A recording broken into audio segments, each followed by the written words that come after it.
Commissioner McAdams, Chair McAdams is here, and Commissioner Monis, I see. Let me welcome Commissioner Duggan. Thank you. Glad to have you with our committee. Thank you. Vice Chair Harris is here.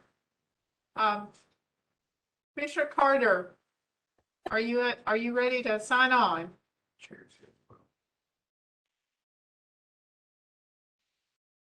Okay.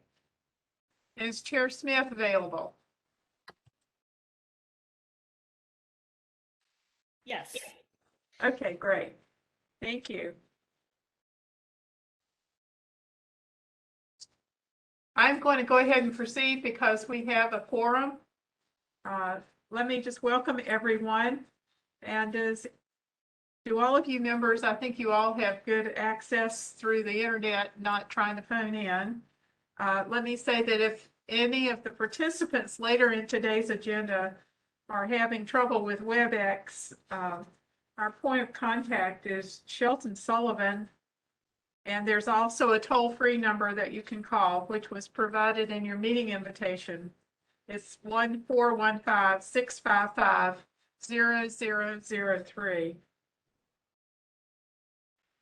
Our thanks to Counsel Reynolds for letting me sit in with him today. At this particular meeting, I wanted to make sure I had the best internet connection I could. I'll be back at home tomorrow. If you, during the course of our conversation, I think I can see just about everyone on this lovely screen that the Justice Department has here.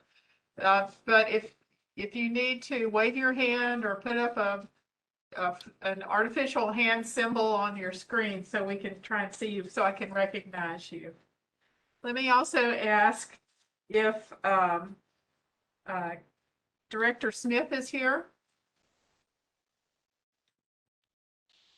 Yes. Okay. Presenter Chris Ventolaro.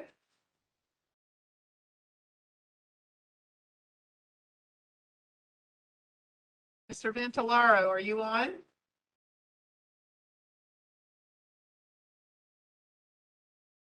Okay, maybe somebody can make sure he signs on and let him know that we're beginning. John Risgard, our first presenter. You're here? I saw your name earlier. There's Chris. Oh, there. Now I see Chris. John. There's John. Okay. Thank you. Adrian Weaver.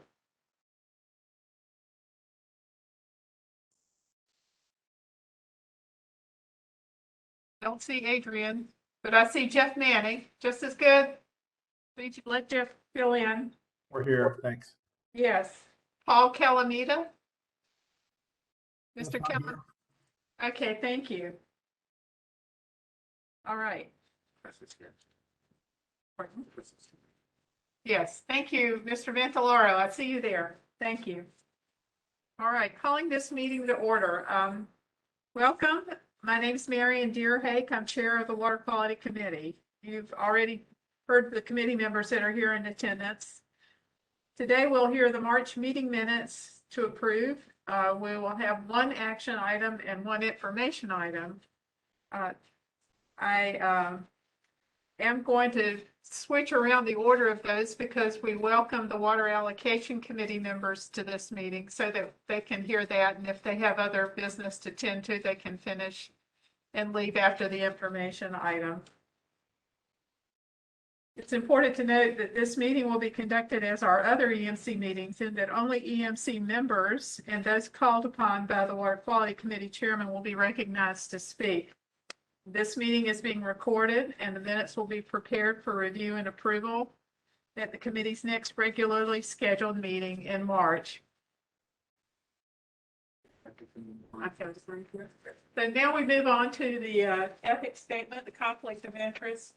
North Carolina General Statute 138A-15 mandates that at the beginning of any meeting of a board, the chair shall remind all members of their duty to avoid conflicts of interest under this subchapter.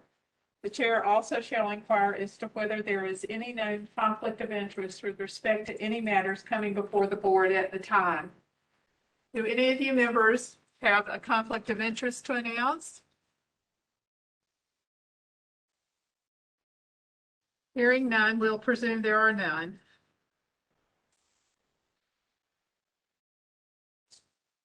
As I mentioned, we'll be putting the information item before the action item today, but the next thing we will do, though, is review our September 8th, 2021 water quality meeting minutes. This committee did not meet in November.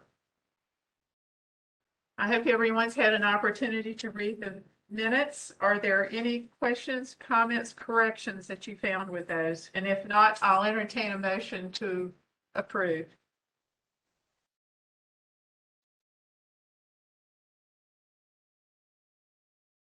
Hearing no concerns with the minutes, does anyone want to move approval?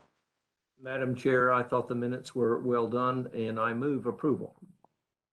Thank you, Commissioner McAdams. Do I have a second? This is Commissioner Davis. I second. Thank you, Commissioner Davis. Discussion? If none, all in favor of approving the minutes as written, please say aye. Or let me go through a roll call, excuse me. Go through a roll call. Commissioner Carter, have you joined us? Aye. Thank you. Commissioner Davis. Aye. Commissioner Duggan. Aye. Commissioner McAdams. Aye. Commissioner Manas. Aye. And Vice Chair Harris. Aye. Okay. That's everyone on the committee. And with that, we approve the meeting minutes. Thank you. So our information item today is an overview of the Water Infrastructure Division Viable Utility Program that will be presented by John Risgard. We are glad to have the Water Allocation Committee here with us. Let me just say briefly why I asked for this presentation, and I hope you all agree.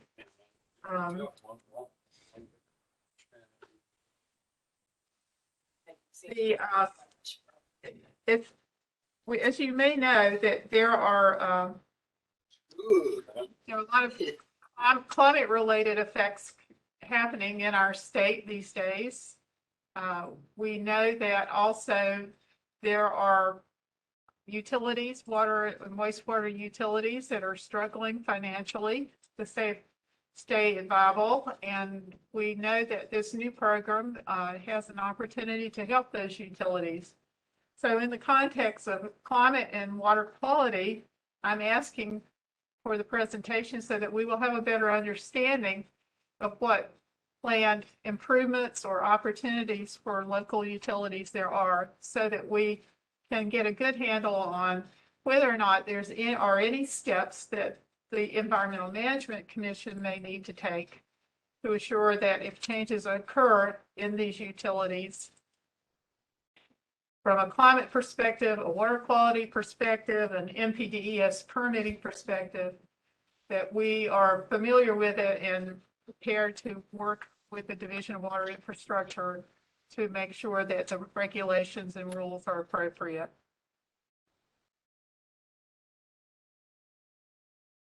With that, I welcome Mr. Risgard.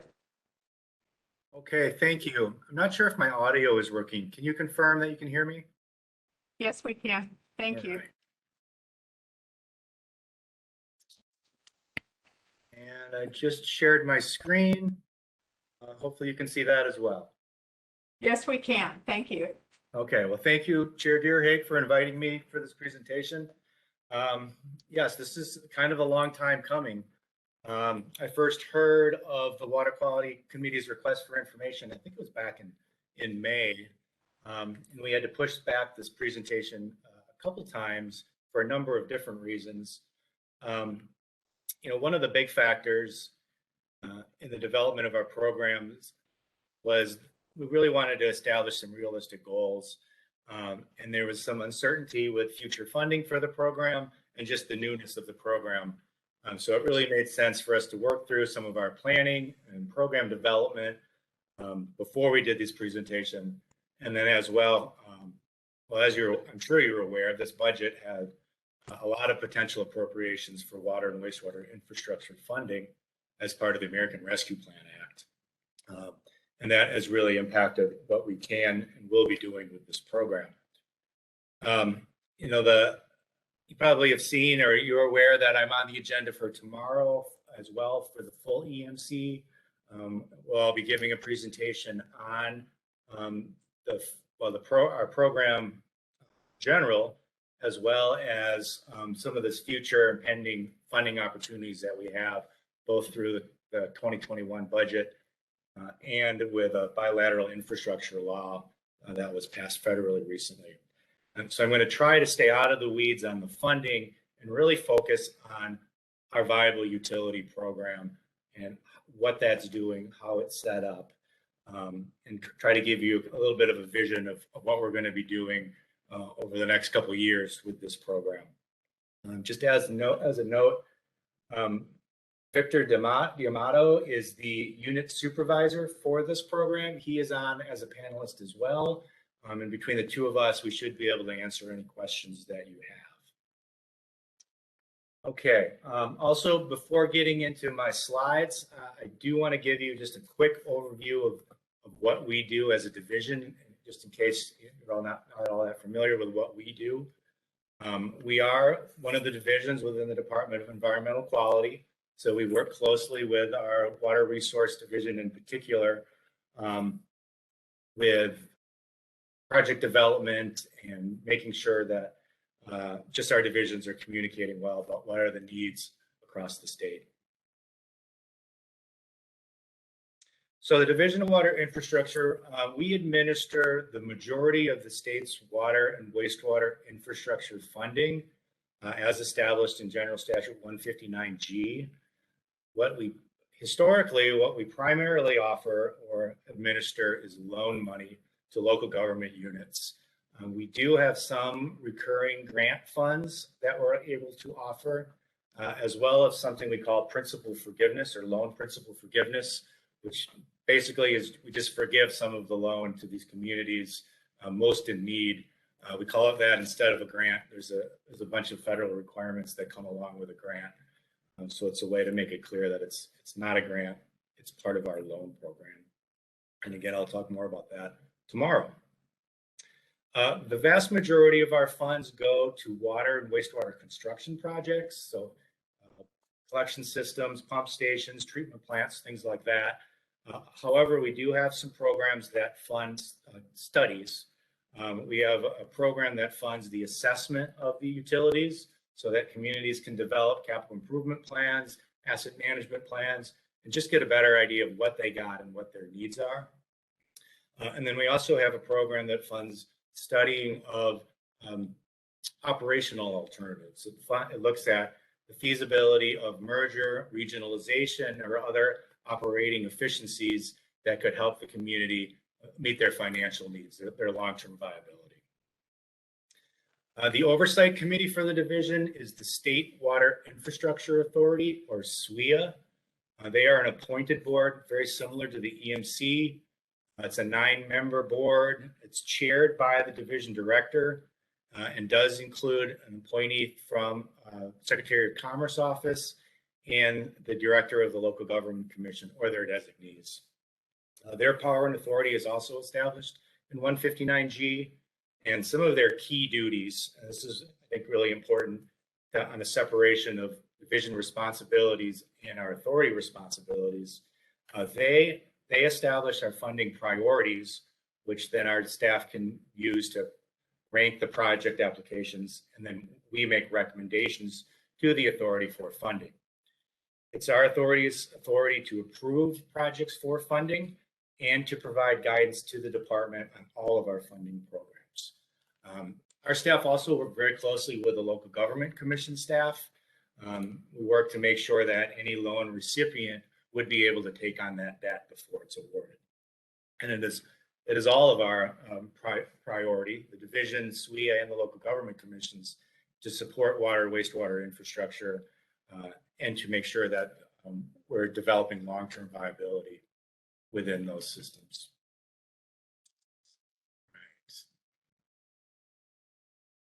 So a little bit on North Carolina and kind of how we got to creating this viability program, viable utility program. You've probably seen some of this before. We are a state that is transitioning from over 50% of our population in rural areas from back in the 70s to now approximately 33% of the population in rural areas, based on a current population of 10 million people. And the economy has changed as well. We're historically have strong rural economies from industry and agricultural. However, again, over the past 30 years or so, a lot of that's moved out of the rural areas. This has caused stress, financial stress to these areas, which has impacted their utilities and the ability to provide that long-term utility service. And then you layer on top of that the natural disasters, the hurricanes that we've had over the years. And it's just an additional stressor on these communities to be able to recover financially and be able to generate the revenue they need to operate and maintain their utilities. North Carolina has a lot of utilities. We have approximately 500 drinking water utilities and approximately 300 publicly owned wastewater systems. And the majority of these are very small. 40% of our drinking water utilities serve less than 2,000 residential connections. Kind of keep that in mind. I've got some figures to show you in a minute, and kind of what that means for these communities. Also, about 50% of our 150 of our publicly owned wastewater systems serve only 4% of the state's population. So again, lots of small utilities throughout the state, and they have a lot of challenges, again, for viability. Just three figures I want to share just on some of the more recent data that we have, and to kind of give you an idea of some of the things that we're looking at as ways to identify communities in need and then get that support to them. This first figure, each dot is a community with either a water or a wastewater utility, a local government unit with a water or wastewater utility. The service population is shown on the x-axis. It's a log scale. And then population change. It's population change over the last 5 years. I think it's 2020 data. And as you can see, our smaller communities are seeing both the largest increases in a percentage basis for population growth and the largest decreases in population growth. And certainly if you have a small community that is decreasing quickly, that puts a lot of financial stress on that community, again, to meet the needs of its citizens. This next figure is a little bit of a different data set. It is looking just at those local government units that provide a wastewater utility.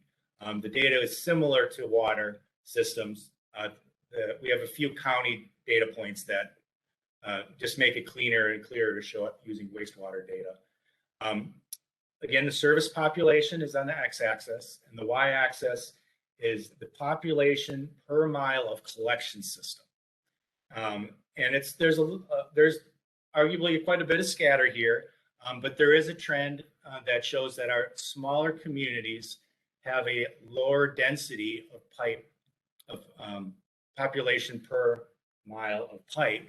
And really what this means is there's just less people, there's less customers available to support that infrastructure, and makes it more difficult for those communities to generate revenues to fix, replace, or expand their utilities.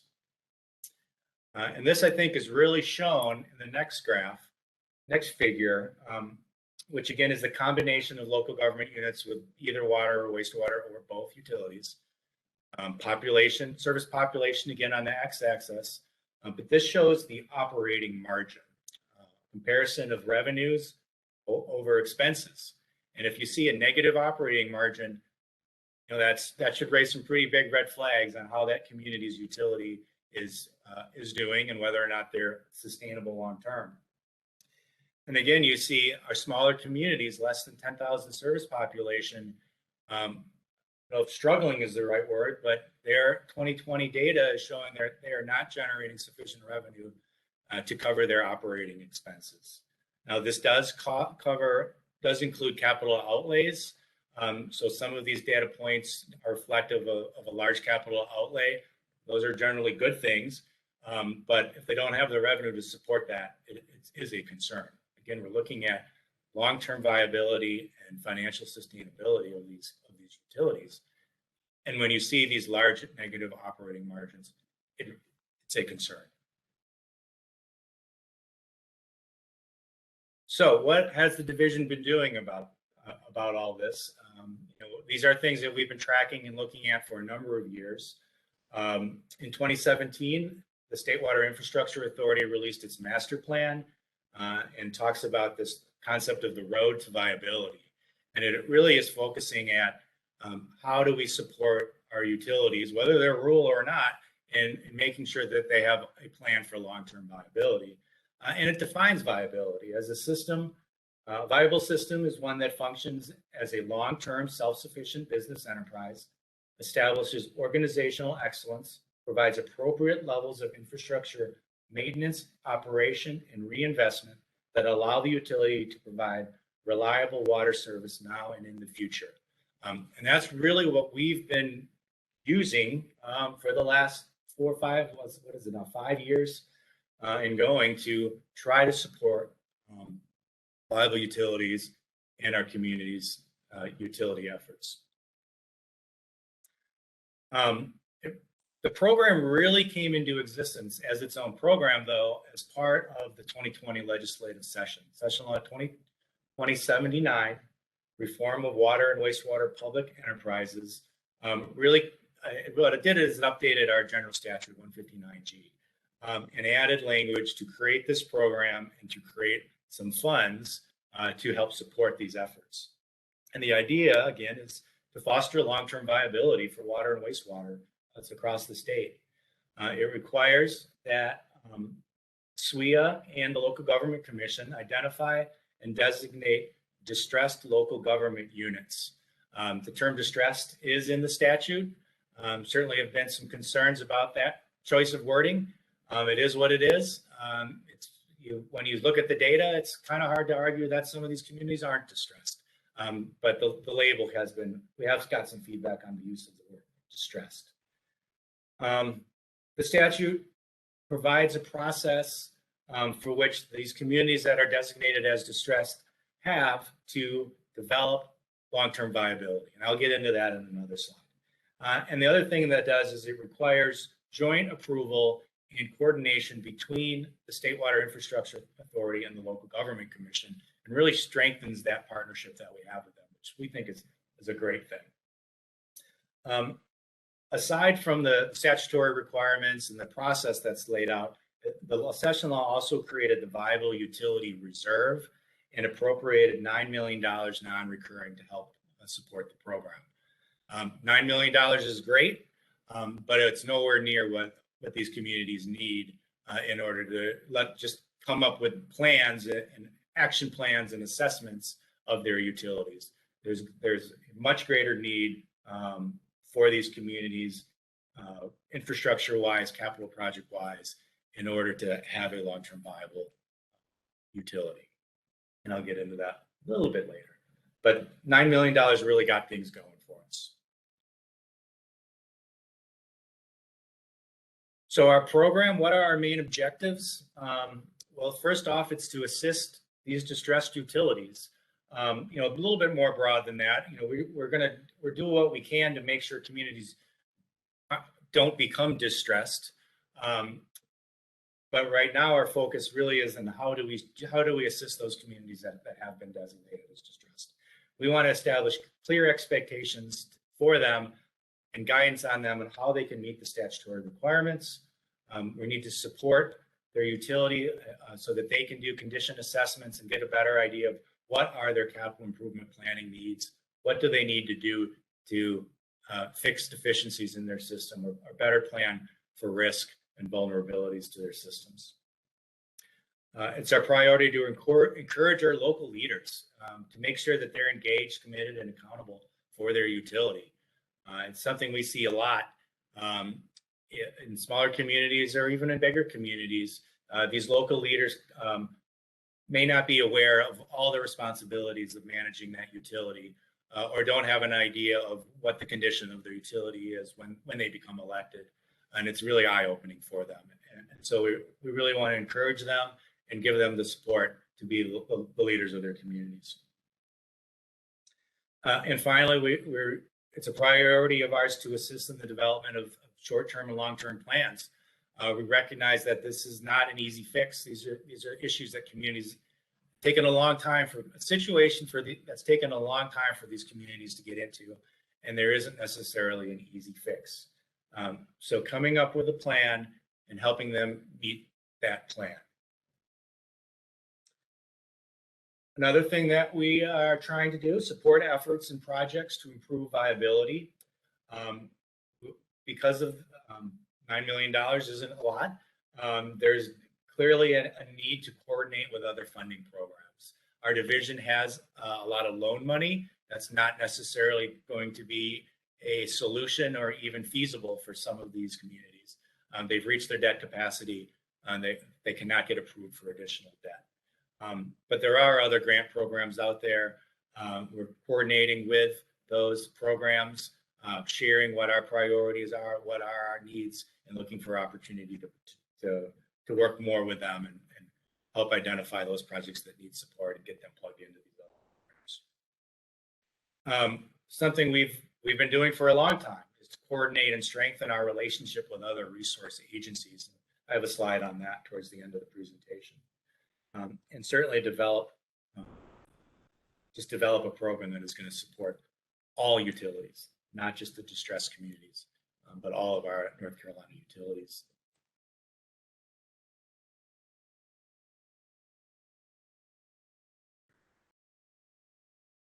So one of the requirements of the statute is to identify which communities are going to be designated as distressed. As I mentioned before, this is something that takes both the State Water Infrastructure Authority and Local Government Commission Authority approval or designation. The staff for both of those agencies, we've worked together and made recommendations, and we have 4 approved criteria that those authorities consider before making the designation.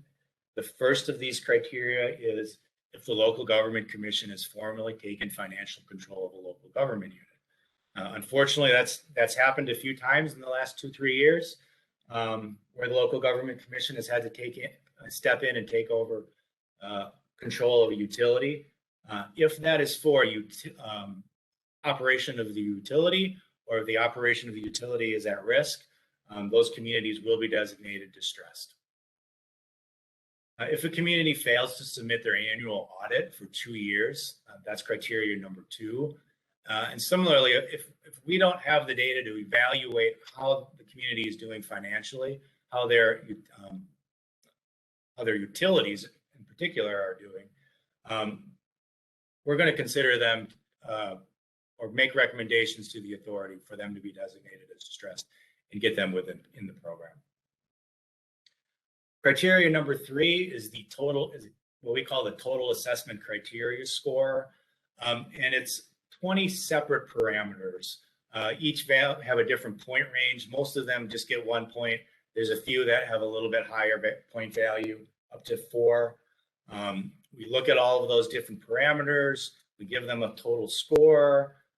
If a local government unit that provides both water and wastewater utility services has a score of 9 or higher, they would be recommended for designation.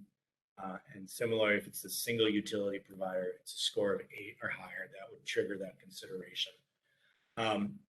It's both the authority and the commission's desire to give communities a chance to be aware of their score and what that would mean for them as far as being designated distressed.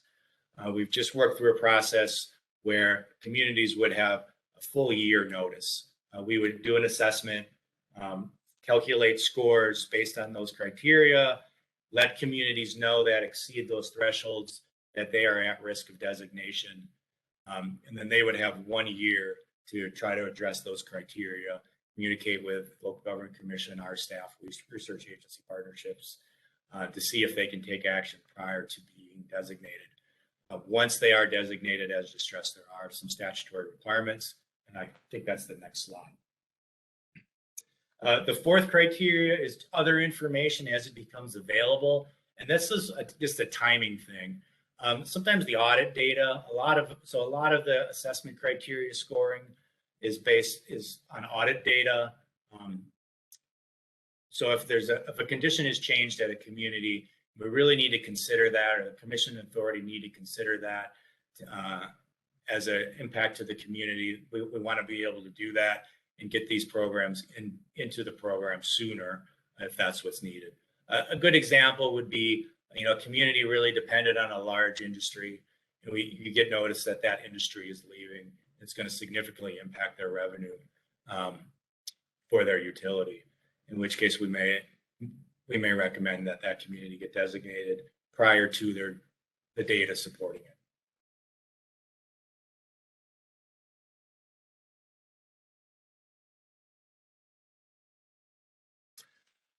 So the designation process has been going on since a little bit since the end of last year. Well, actually, no. The criteria was approved November and December of 2020. In 2021, we started to make some designations. In February, we had 4 local government units that were under control of the commission, so they were designated as distressed.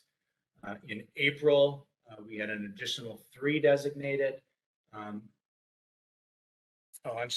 April, we had a much larger designation based on the criteria score. And we currently have 96 local government units that have been designated as distressed.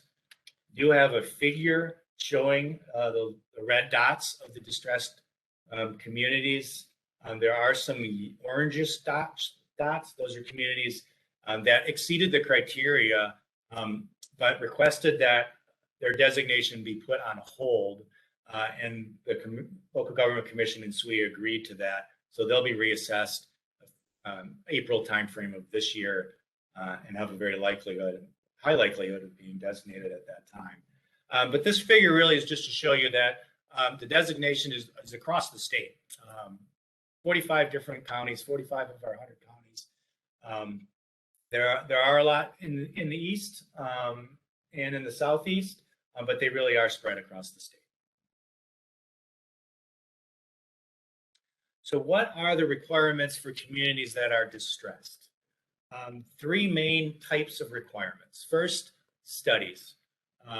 Communities are required to do an assessment of their utility services, condition assessment, risk assessment, risk for failure, as well as risk to flooding and resiliency.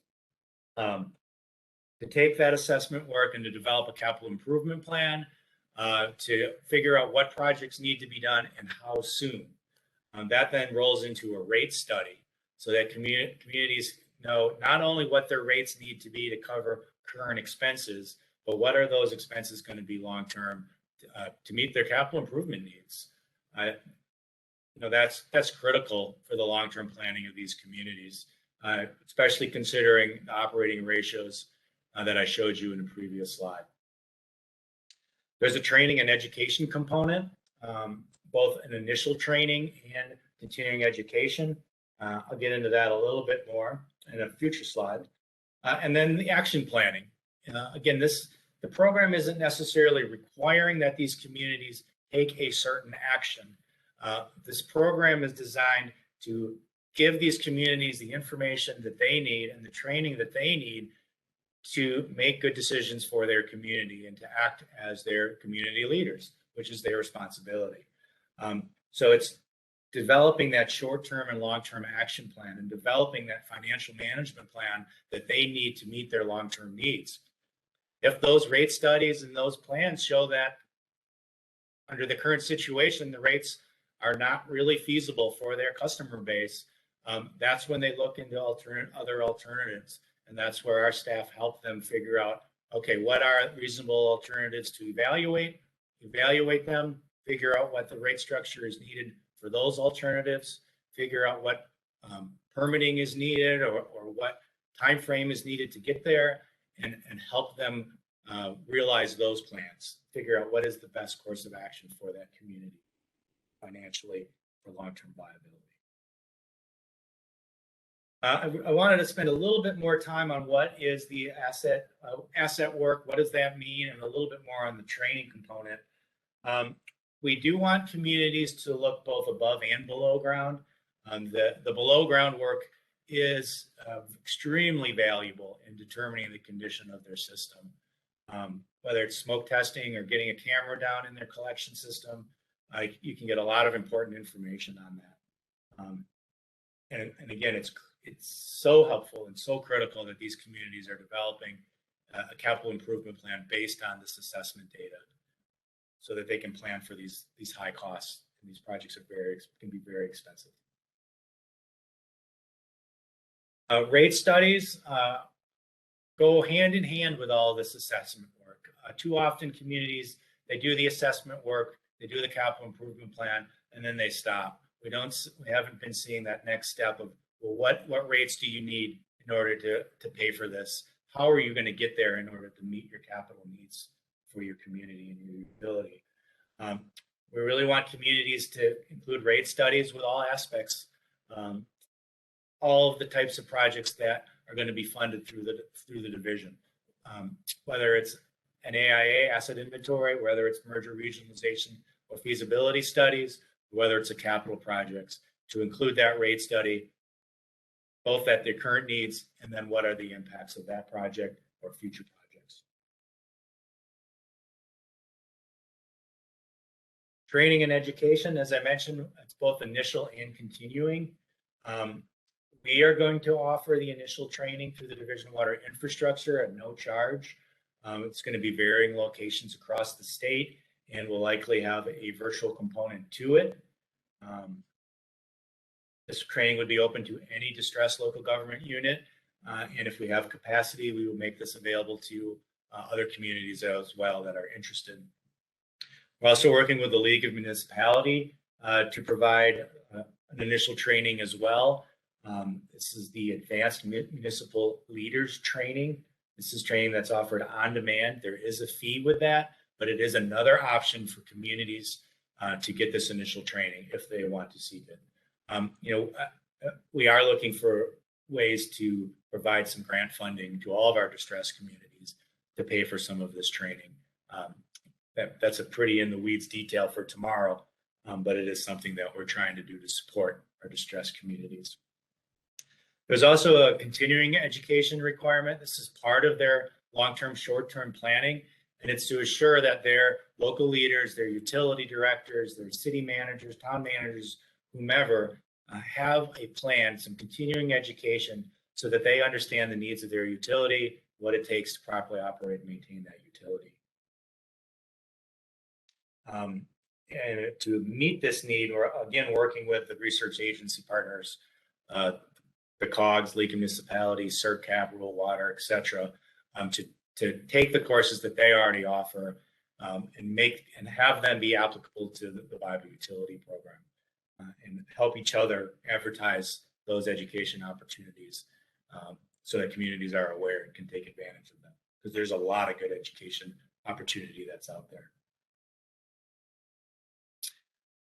Okay, some recent activity. So this is based off of the $9 million that was appropriated. We've awarded approximately $4 million in study grants and emergency operation grants. The emergency operation grants have gone to communities, those 4 communities that have been taken over by the local government commission, just to keep those utilities afloat until they can get their finances in order. The rest of the funds have been going to asset assessment types of studies, merger regionalization studies, to try to get some communities or distressed communities more information so they can start that long-term, short-term Our orientation meetings have been ongoing. The initial education meetings are planned winter, spring of 2022. I'm not sure where we are with advertisement of those, but they're certainly getting here quicker than that we may want. But it's a huge need to get this rolling, and we are ready and we're ready to go on those and anxious to get started. Some of the other efforts. September 2021, we took our first round of applications for capital projects, as well as it was the first time we took applications for study grants other than for a few communities that we asked to apply. So our first open round of applications, we will be awarding, or SWEA will be awarding those funds with the Local Government Commission in February. And then we are preparing to have our first open round of applications for construction projects in the spring. And I'll be talking more about that tomorrow. Our partners, just need to give them a quick shout out. All of these agencies we've been working with for a number of years. They have been great. They are a great resource to us and to other communities. They are a great resource for us, just marketing and helping connect with these communities that have been designated with distress, so that they became more aware of the program. And then also just tying in with these agencies for additional education and additional resources. Been fantastic. Okay, wrapping it up with some of the funding news. March 11th, 2021, American Rescue Plan Act signed by President Biden, $1.9 trillion of COVID-19 relief funds and economic recovery. Of course, that did not all go to North Carolina. North Carolina received more than $5.7 billion. Of that $5.7 billion in November of 2021 as part of this year's budget, almost $1.7 billion was appropriated to the division through the water infrastructure program, our water infrastructure programs. You'll see a similar slide tomorrow. Those appropriations were divided basically into 4 different buckets. $456 million was appropriated to the Viable Utility Reserve. So our budget went from $9 million, $456 million. It really opens the door for what we can do with this program. Of those funds, $89.7 million were appropriated directly to distressed communities.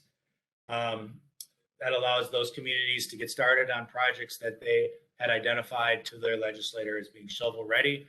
We're working with those communities now to get those scopes defined, make sure that they're eligible, and help those distressed communities get rolling on those projects.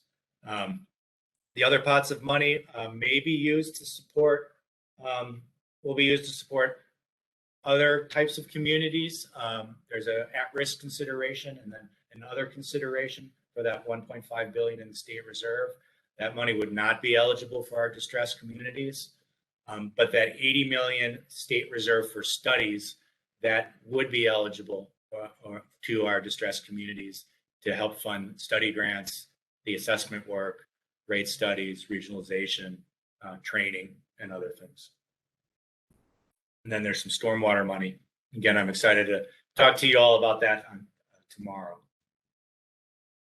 There are some restrictions that come with the ARPA money. The funds that are flowing through a Viable Utility Reserve Fund are limited to what's allowed through statute for those funds.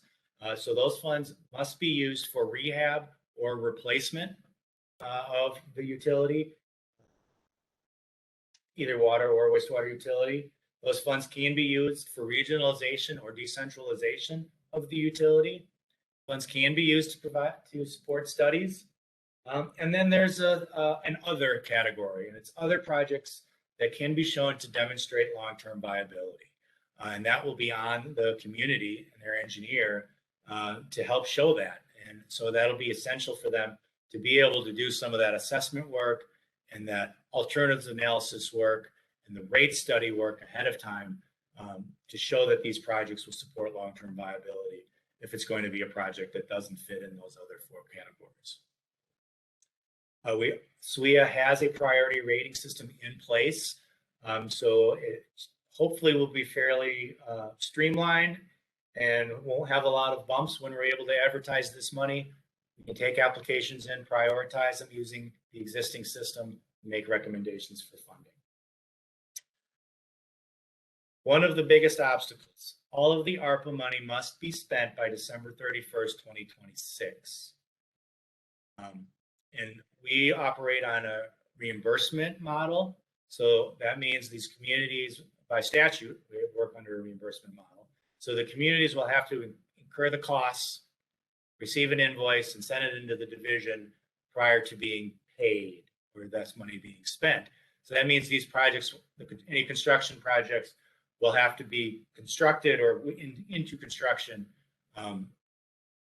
finished by 2026, December 31st, 2026. That is going to be very difficult for construction projects. There's a scarcity of engineers. There's a scarcity of contractors to do the work. So this is going to be a big lift on our regulated community, on our communities, contractors, and engineers. We're looking internally to make our process as efficiently as we can. We're already working with Division of Water Resources to identify projects that may have permitting needs. We're making communities aware of any permitting needs as we know them, to try to make sure these projects can go smoothly. Or if this December 31st, 2026 date is not realistic for the type of project the community would like to do, looking at a second option, a third option, or a fourth option that meets the requirements of the funds and can get completed by 2026. None of the communities want to lose the money. We don't want to have to take the money or de-obligate any of the money. So we're going to work as hard as we can to make sure these projects get done by 2026. Common question is, will this be extended? Don't know. I can't say. We have to work with the requirements that we have for the American Rescue Plan Act. But this is going to, the lack of engineers and contractors is a nationwide issue. So a lot of states are asking the same questions. And we hope we're going to have flexibility as we get closer to 2026. It's our plan to open up applications for the ARPA funds as early as May 2nd, 2022. I think our public review period closed today or yesterday on our draft administration plan for those funds. So we're going to be finalizing our plan next couple of weeks, early February, announcing the plan and opening up our funding. So a lot going on with that currently. I think this is my last slide. And finally, the Bipartisan Infrastructure Law, or bill. This was signed in March 15th, 2021, and it's additional funding for infrastructure. It's $550 billion, 50 billion went to the EPA for water and wastewater infrastructure types of projects. And about 43.5 of that is going to flow through the SRF program over the next 5 years. And broke it down. Yes, I did. State allocations, North Carolina allocations. So we don't know yet what we're going to be getting, though we anticipate it'll be approximately $1.3 billion. So that's like a whole nother American Rescue Plan Act level of funding spread out over the next 5 years. We do have an estimate of our 2022 allocation. It's $199 million.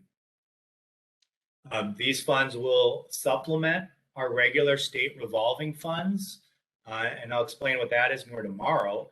That's our regular funding program, our most used funding program. These funds do have a requirement that 49% of the funds will be used that go through the state revolving fund will be used for principal forgiveness, which is almost equivalent to a grant. Another portion of the funds will be used for lead service line replacement. Those funds also have a 49% principal forgiveness requirement.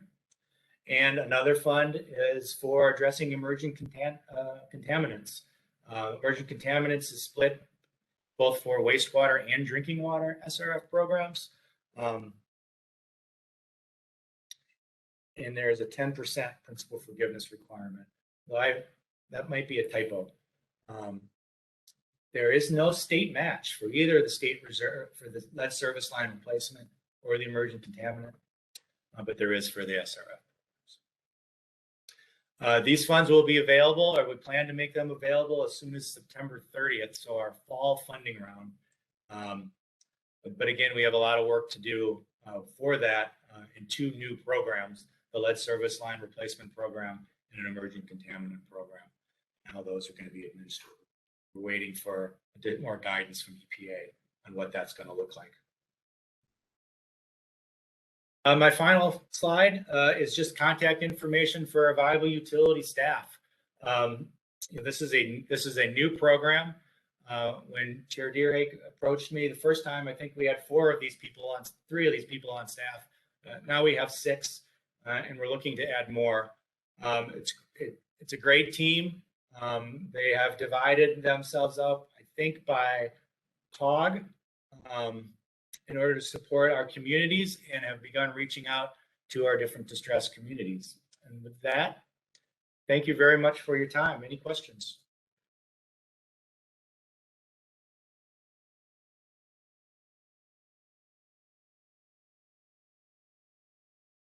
Thank you, John. Let's open it up for questions. Anybody want to ask him a question? And I have a few questions myself too, but I want you to go first.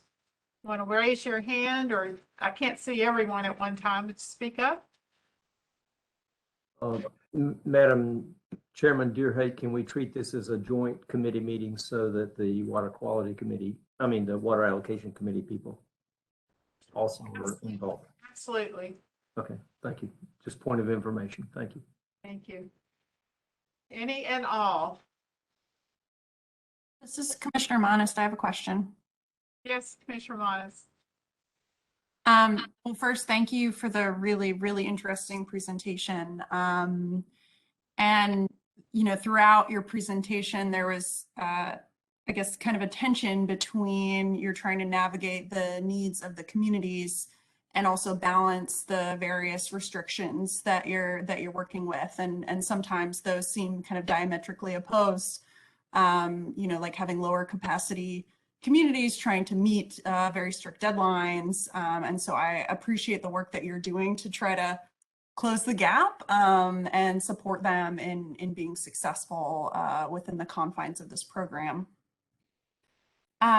I wanted to ask you about kind of along those lines, what kind of demographic information you might have about these communities. I'm thinking about, income, about, racial demographics, and how that may connect to the overall kind of viability and success of these utilities. Sure. So one of the things that the authority has done in their prioritization system, and then something we call affordability criteria, which determines how much grant or principal forgiveness a community is eligible for, in an attempt to prioritize projects in communities in need financially, and then again to provide them that additional assistance. And it could be grant, it could be principal forgiveness, and it also is even further reduced interest rates. So we look at population, which gets it to our rural communities, less than 20,000 residential connections. We look at what we call local government unit indicators. So we're tracking percent population change, poverty rate, median household income, unemployment, and property valuation per capita. And we're comparing that community data to benchmark values. And if they're worse than those benchmark values, they get higher priority or more likelihood to get that grant, principal forgiveness, reduced interest rate. We currently are not tracking data on ethnicity or other demographics to get into the EJ issues or EJ concerns. We've been asked to do that, and we're looking to do that in the future. A lot of efforts going on within the department on environmental justice, and we certainly are going to look to support that. That's fantastic. I think that would be really, really helpful because, you know that poverty is it's important that we check that, but it's not necessarily one for one with some of the other, racial and other characteristics that cause historically disadvantaged communities. And so that would be great to have that cross check to make sure there isn't any inadvertent bias in how funds are being administered and make sure that the communities most in need of it are getting the help that they need. So thank you for that. Thank you, Commissioner Monas. Other questions? Commissioner Duggan. Yes. I thank you for the presentation. It was extremely informative. I had a question regarding the funds limited eligible projects, where you had the listing there of the rehab, replacement, regionalization, decentralization studies and other projects. What do you mean, I guess, on two of those for me? What do you mean regarding the regionalization project? What's an example of one of those? So we take a very broad definition of regionalization. It could mean connection to a larger utility and that utility taking over ownership and responsibility of that utility. It could also mean just a partnership with a neighboring community to share resources. Operators, ORCs are hard to come by, and sometimes are stolen by communities that can pay a little bit more. So is there a way to share those resources, get that operator under a single contract to support multiple communities? Are there opportunities to share equipment, backup generators, pumps, things like that, that just reduce the overhead cost to communities? Is there a way to partner and interconnect, but yet not give up total control of and ownership of the utility? We want to look at all of those potential options to share resources and to regionalize a utility to find the most efficient and long-term viable solution that the community is comfortable pursuing. I throw in that comfortable pursuing. It has to be long-term viable to get the funding and to meet the statutory requirements. But yet we really want to empower these local leaders to make decisions that they feel are best for their community based on good data and based on good plans. Okay, so these local communities can work together, enter into some interlocal agreements to jointly go after the funding, if you will. Sure, they could do it individually or jointly. Like an assessment work is generally applied for on a community by community basis.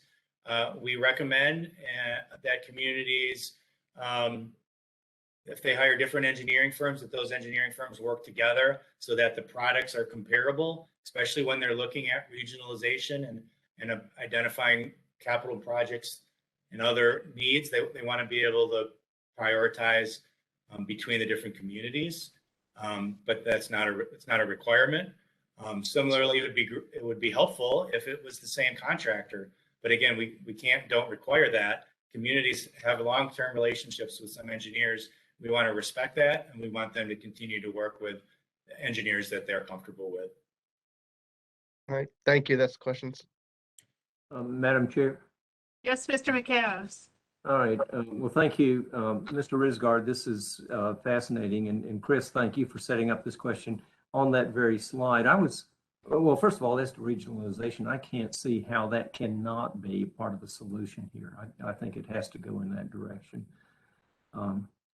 But right under that is decentralization, and I'm surprised to see that there. Can you just describe for me? I'm just curious. What would that consist of, and how would that help? Again, we're taking a pretty broad approach to what decentralization can mean, more of a downsizing. The idea here is the community, the utility, would likely retain ownership of the overall utility, but they would provide potentially smaller systems, on-site systems, small, I don't want to say full community, but maybe a neighborhood system, so that they're not having to pump water or move water long distances to provide that service. It could go all the way to full decentralization and back to private ownership of the, that's not a utility any longer, of the water and wastewater services. That's a heavy lift though. And, I'm not sure how that would even work from the local government commission's perspective to turn over that ownership of the services.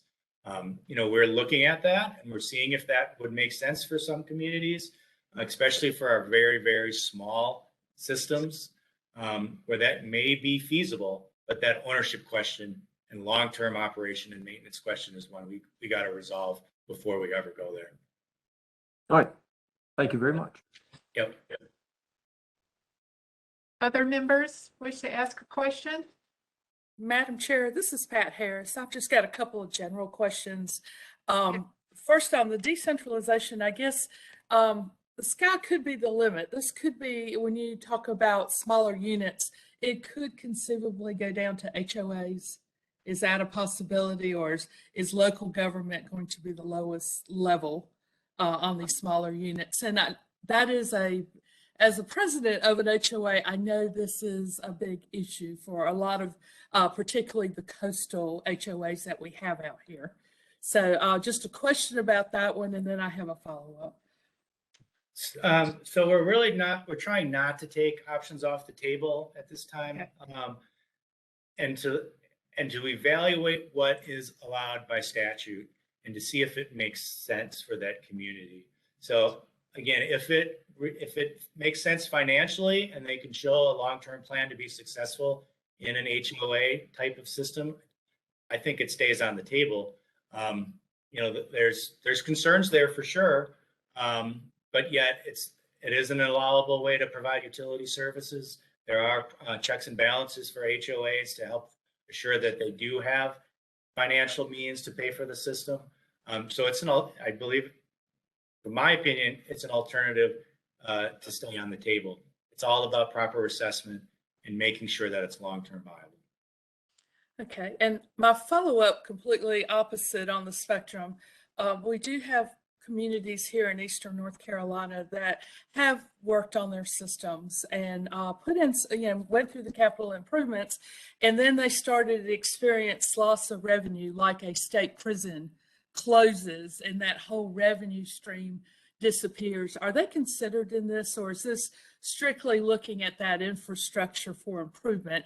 And maybe that community falls in a totally different category, but I was looking at just some of what you had and it was broad, so I didn't know if there was an opportunity for those type of communities that definitely lost their revenue stream, but maybe the regionalization may be an option. I don't know, but I just throw that out. I think there are quite a few of those out here with communities struggling with those at this point.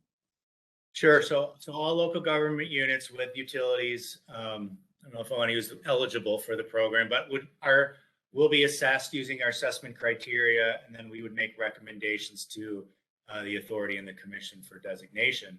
There is that other category, and so there may be things that we're not aware of that a community who's interested in being designated could bring up to our attention for consideration. I mean, if a community wants to be designated as distressed and has reasons to show why they need that support, staff would definitely consider it and make recommendations as needed. Thank you. Thank you. In the interest of time, we do need to wrap up this discussion, but I would ask if members have other questions that they want to ask, they can send them to me and I will forward them on to John and the Division of Water Quality. I would just want to take a moment though to tell you that I have several questions that pertain ultimately to what's the impact on our state's water quality of all of the actions that are going to be taking place, especially with the new funding coming in, and with the dynamics of distressed communities versus booming communities that want to expand, what the impact is going to be on water quality. So I will be writing up a few questions to send along to you too. But I think what I want to ask most of all, not only for you, John, but for members of the Division of Water Resources is how can the Division of Water Resources become involved, included in your, not necessarily being a decision maker, but in assessing the impacts, the benefits or the negative impacts of awards that are going to be made with this large sum of money coming in, impacts to water quality. Does the Division of Water Resources currently play any role, or is there an evaluation or an assessment from a water quality perspective that is made with each funding decision coming out of infrastructure? So currently, our application process works is we ask the communities for a description of the scope of what they're trying to do and an identification of the problem that they're trying to solve. We also ask for a rough budget estimate that has a professional engineering stamp on it to show that they have an idea of how much money they're going to need to address the problem. We haven't asked them to do a full alternatives analysis yet, or to get real far down into the design process. The communities have expressed that they want to have the funding lined up before they start incurring those costs for design and real, alternatives analysis, engineering reports. So it's kind of later in the process where we're doing that engineering report and getting a better definition of what the scope of the project is. That's when communities are usually working through getting any necessary permit for the project, working more closely with water resources on the permitting side to address any water quality impacts or to make sure that the water quality impacts don't occur. I saw Danny jump on here. You may have more to add at that, more to add. But really, when we make the awards, we're prioritizing a project and a need, and then we work with the community via the permitting process to figure out how best to meet that project need. Is the project need always driven by the impact on water quality, or is it sometimes just driven by the demand from population growth or population decline or finances? It could be any or all of that. We've historically prioritized for funding addressing old and broken infrastructure. We fund a lot of that: collection system rehab, drinking water distribution system rehab. It's old, it leaks, it breaks. It's something we say a lot in the division, and those types of projects get the highest prioritization. And we're hopeful we're going to see a lot of those types of projects as part of this funding. They're generally easier to permit. I can't say it's always true because it's an existing system. There's generally less environmental impacts, again, because it's in an approved corridor and it's already existing. That's not always true, but generally speaking, it is. They're also generally easier to do and more timely. So again, we anticipate seeing a lot of rehab, a lot of replacement type of projects. When we get into expansions of treatment plants, those are difficult to do quickly. They take a lot of planning and they take a lot of effort on the engineering and the community side to get ready to go. Those are going to be hard to get done by 2026, and we'll be cautioning our applicants on that. They're going to have to really already have started that process and ought to already be working with water resources or other permitting agencies to have that project go forward. Well, thank you. I hope this conversation has stimulated some thought with the Division of Water Resources staff too, not only the NPDES branch, but the Water Quality Standards branch, because we want to see what steps, if any, are needed for the Environmental Management Commission or rules development to facilitate improvements in wastewater treatment not just expansion, but improvement so that ultimately it benefits our water quality. So thank you again, John. And I appreciate everybody's excellent questions. Please feel free to send me any other questions you might have, and I'll be glad to pass those along. Thank you, John. Thank you.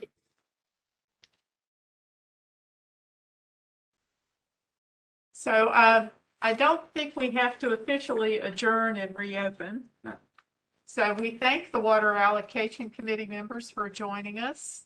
If you would like to stay and listen to the next agenda item, you're welcome to, but we certainly understand if you need to leave for other business.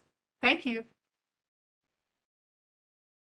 Thank you, Chair Deerhake, for inviting the Water Allocation Committee to this meeting. I think we all found it very, very intriguing. Yes, In my own case, I am a member of your committee too, and so I stay. that's right. Okay. But don't leave. I'm not confused. So we'll have another great presentation from John tomorrow before the full EMC about funding side of it. We're talking about John Risgard, not John McAdams. That's right. Okay, so now we have an action item before us. It's North Carolina Water Quality Association petition to remove Department of Environmental Quality's Freshwater Chronic Aquatic Life Standard for silver.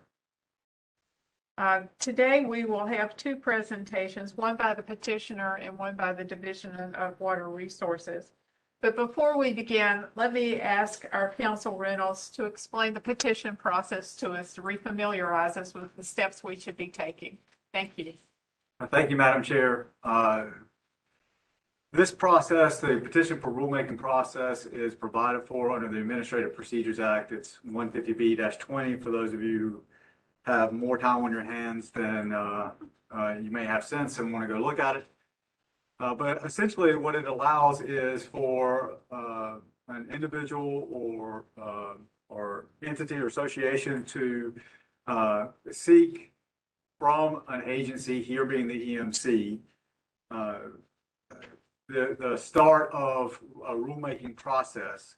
This is a little bit different than your petitions for declaratory ruling, which are quasi-judicial, in that the petition for rulemaking is not quasi-judicial. It relates to your quasi-legislative duties.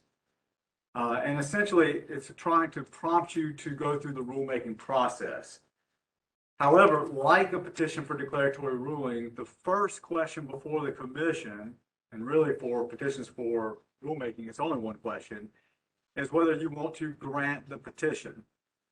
Now, the granting of the petition only means that you're going to initiate the normal rulemaking procedures that you would have for any other rule. It does not mean that the commission is binding itself to adopting the rule, only committing itself to begin the normal rulemaking process, which, as you all are well aware, involves publishing the notice of text and the text of the rule, as well as any regulatory impact analysis or fiscal note that may be required, getting your public comment, and then having the rule come back to you for final action. So again, I want to be clear that the granting of a petition does not mean that you will in fact adopt the rule.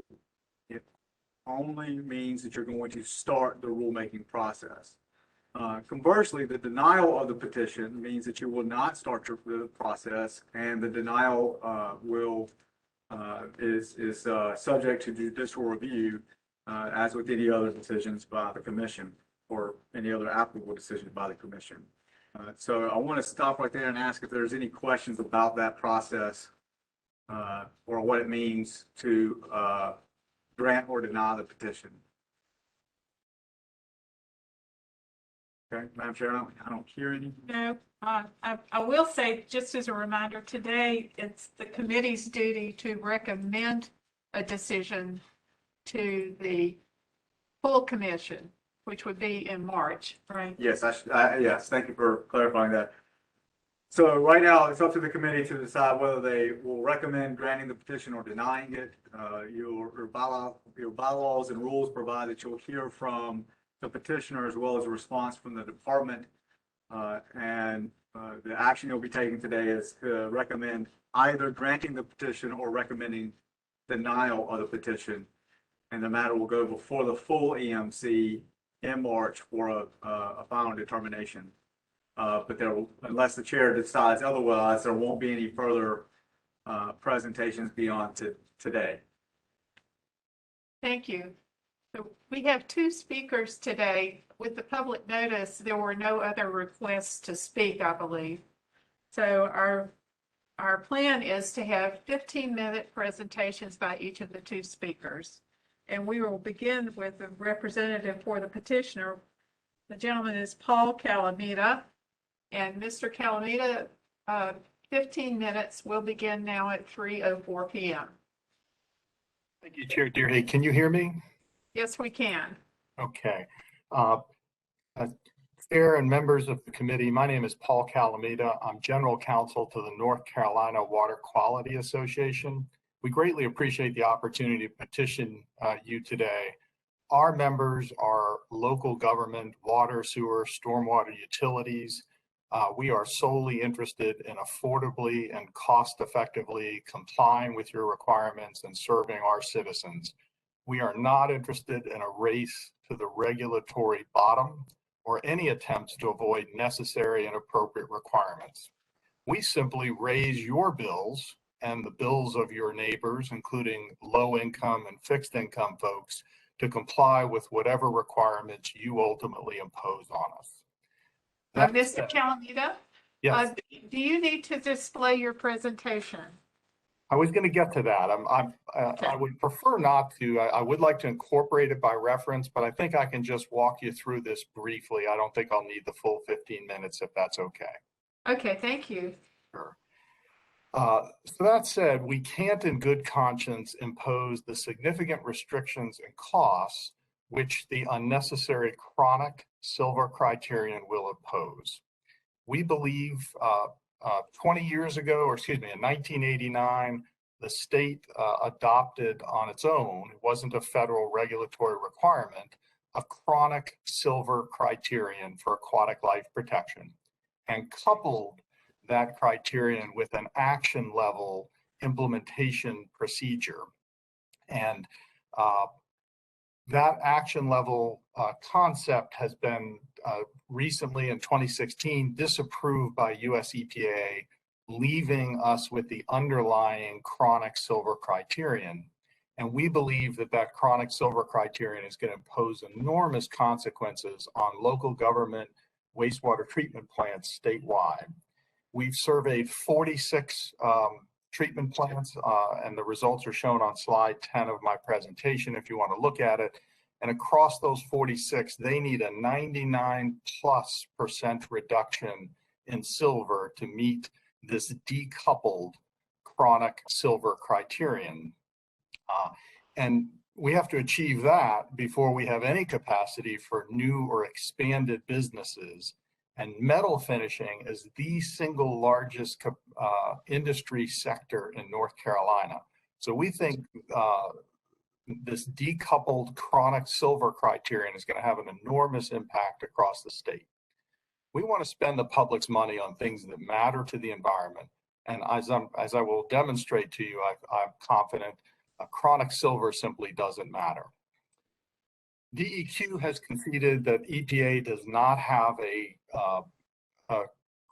chronic silver criterion. EPA adopted an acute silver criterion in 1980, so 40+ years ago, and at that time expressly declined to adopt a chronic silver criterion. Nevertheless, the Clean Water Act, Section 510, allows states to be more stringent than federal requirements. And it specifies that if a state like North Carolina wants to be more stringent and adopt a chronic silver criterion, the state can, and EPA will approve that. And I simply mention that because to point out that the EPA approval of this standard has no substantive significance to it. You could say that everybody at a wastewater plant has to wear yellow and they'll approve that. It's no different. However, North Carolina and a number of other states have statutes that limit agencies like DEQ's discretion to use that authority to be more stringent than federal law. And here in North Carolina, we have General Statute 150B 19.3 that allows more stringent requirements in the environmental area only if one of 5 exceptions are met. DEQ does not even try to identify one of the exceptions to the statute. Instead, they argue that they are commanded by the Clean Water Act to adopt water quality criteria that protect state waters. And in their view, they need a chronic silver criterion to do that. We disagree with their reasoning, but even if they're correct, we know, and I don't say that lightly, I said we know the chronic silver criterion is not necessary to protect state waters. And I hope to convince you of that for at least 3 compelling reasons. First, there are only 5 states in the country that have adopted a chronic silver criterion in the 40 years since EPA developed their acute criterion. DEQ hasn't identified anything specific about North Carolina waters that are different than the 45 other states who haven't adopted it that require a chronic silver criterion to protect North Carolina waters. Second, the 4 other states who have adopted a chronic silver criterion, their provisions are significantly less stringent than North Carolina's. For example, and this is in DEQ's presentation, Minnesota's is twice as high as North Carolina's. New York is 40% higher, but New York's only applies to ionic silver and not total silver. So it's essentially twice as high. Oregon their standard is 40% higher, but it's hardness based, which makes it significantly less stringent, particularly for discharges who have higher hardness in their effluent and receiving streams. Same thing with Florida. Their criterion is hardness based, so it's less stringent than ours. And again, there's no rationale for why we have to have the most stringent chronic silver criterion among the 5 states out of 50 who have adopted it. Finally, and most importantly, we know the criterion is not necessary because when DEQ adopted the chronic silver criterion in 1989, again, they coupled it with the action level implementation approach. And so for 30 years, North Carolina waters were protected, even though the underlying criterion, the chronic silver, was never in effect, essentially, because everybody passed their toxicity testing. And so using the action level approach, the criterion was never applied to any discharges, to my knowledge, at least. And nothing has changed. The only thing that has changed, we have 30 years of North Carolina waters being protected with the chronic silver criterion essentially being ignored through the action level implementation approach. The waters were fully protected. Nothing has changed today. And in fact, our POTWs, our treatment plants across the state, have allocated silver to the users of those plants that are many, many times greater than the silver criterion. But there was never a problem because our effluents were not toxic. They weren't toxic for silver, and they certainly weren't toxic for silver along with all of the other pollutants, the synergistic effect of all other pollutants that are in that whole effluent toxicity. So the waters were protected when we used the action levels, and the waters are protected now that we don't have action levels. Because the chronic criterion is not required by federal law and not necessary to protect water quality, it violates state law and must be withdrawn. In our view, DEQ should have never been one of the 5 states to adopt it, particularly if they adopted it without it being hardness based. We think that is really unfortunate science. However, when they coupled it with the action level approach, it was harmless error.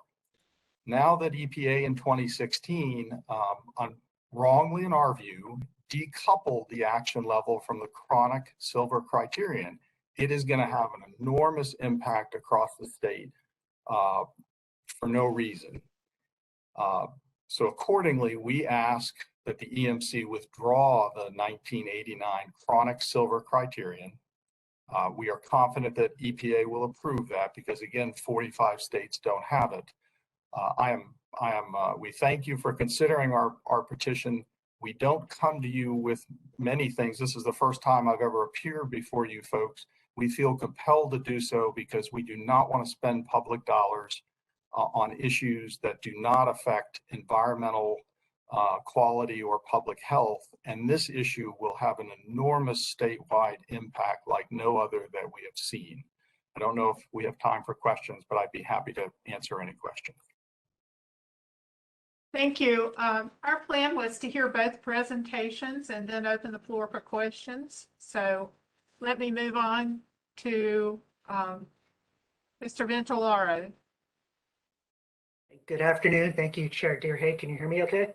Yes, we can. All right, great. Thank you so much. Again, my name is Chris Ventilaro, and I'm a Water Quality Standards Coordinator with the Division of Water Resources. I'm going to share my presentation.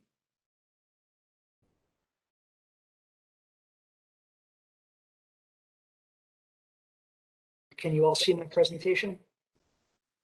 Yes. Okay, great. Thank you so much.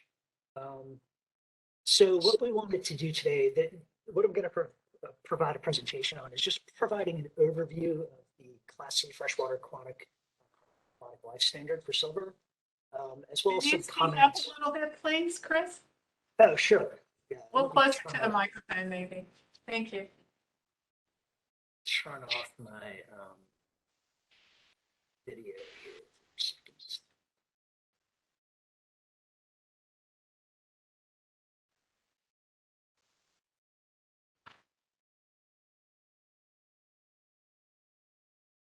Okay, can you hear me better now? Yes, wonderful. Thank you. Okay, great. So again, we just wanted to provide an overview of the Class C chronic aquatic life standard for silver, as well as provide some comments on the North Carolina Water Quality Association petition. The goal here really is to provide information regarding the history, the regulatory and scientific basis, and kind of the significance of having a chronic silver standard, as well as to just address a couple of specific statements that were made in the petition. Okay.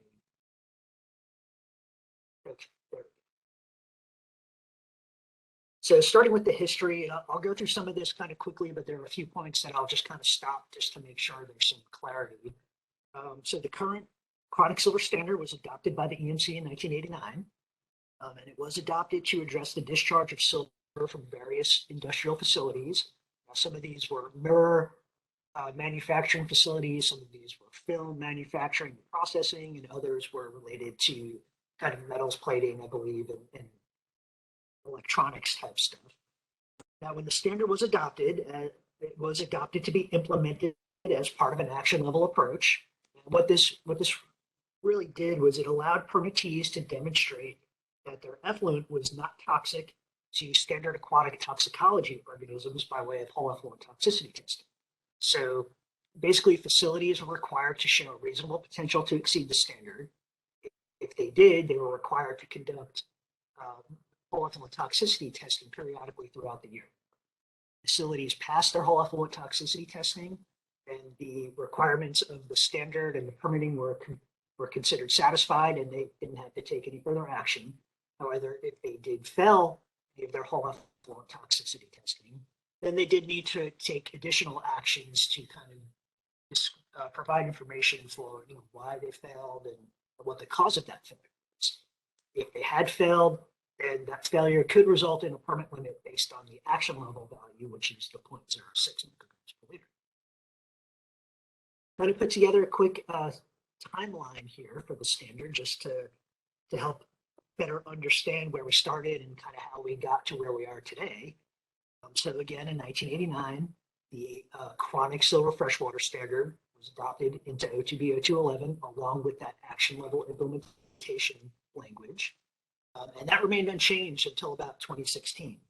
Now, in 2016, North Carolina revised most of its metal standards from being total recoverable standards to being dissolved metal standards. And this was done to be consistent with EPA guidelines at the time. So the significance of this switch was that the standards shifted from being a measure of all metal in the water samples to being a measure of only the portion of the metal that was dissolved in the water, which is generally seen as being the more bioavailable portion of that metal and being more resultant in potential toxicity to plant life. So now, at the same time, while the shift was occurring from total recoverable metals to dissolved metals, the NC also adopted certain metals as hardness-dependent metals, and this was also revised to reflect EPA's guidance. Hardness-dependent metals were basically based on the metals' toxicity being dependent on the hardness of the receiving water. So in general, where you have harder water in the receiving water or more mineral content in the receiving water, tends to interfere with some metals' potential for toxicity. As you can see in the 2016 bullet here, at the time we adopted acute silver, which was based on the 1980 EPA National Recommended Water Quality Criterion, as a dissolved and hardness-dependent standard.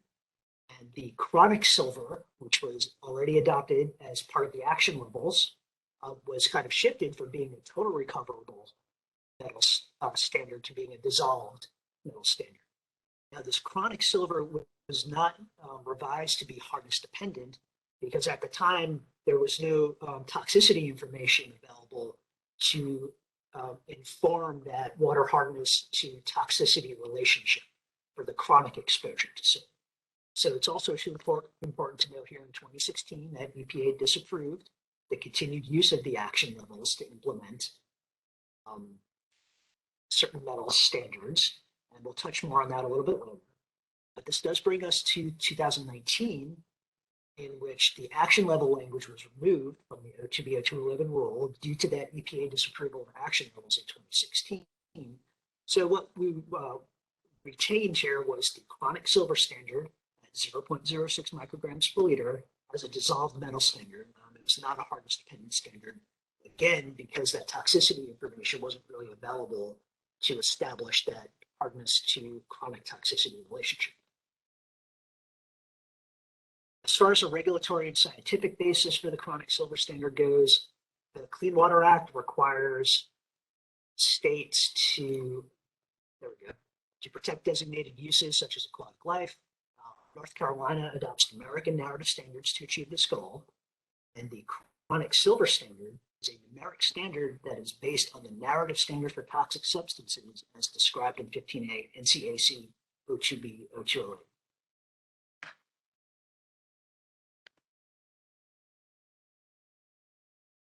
Now, the standard uses the final acute value, or FAV, EPA's 1980 ambient water quality criteria for silver. And the FAV is an estimated concentration that should be protective of about 95% of aquatic species, excluding the most sensitive. And EPA evaluated about 80 toxicity data points from about 10 freshwater species, with 8 of those 10 species evaluated being found in North Carolina surface waters, and the most sensitive of those species being common throughout North Carolina. So the most sensitive was the water flea, which is an aquatic invertebrate. The second most sensitive was the fathead minnow, and another of the more sensitive species was the bluegill sunfish. Now, it's important to note that the FAV here is the same as what was used to create the acute silver standard. So that is based on a hardness-dependent relationship. The standard of 0.06 micrograms per liter was calculated again for the O2B-0208 rule. It's the lowest LC50 multiplied by a safety factor, where the lowest LC50, which is the concentration of the substance that has been shown to result in mortality in 50% of the test organisms.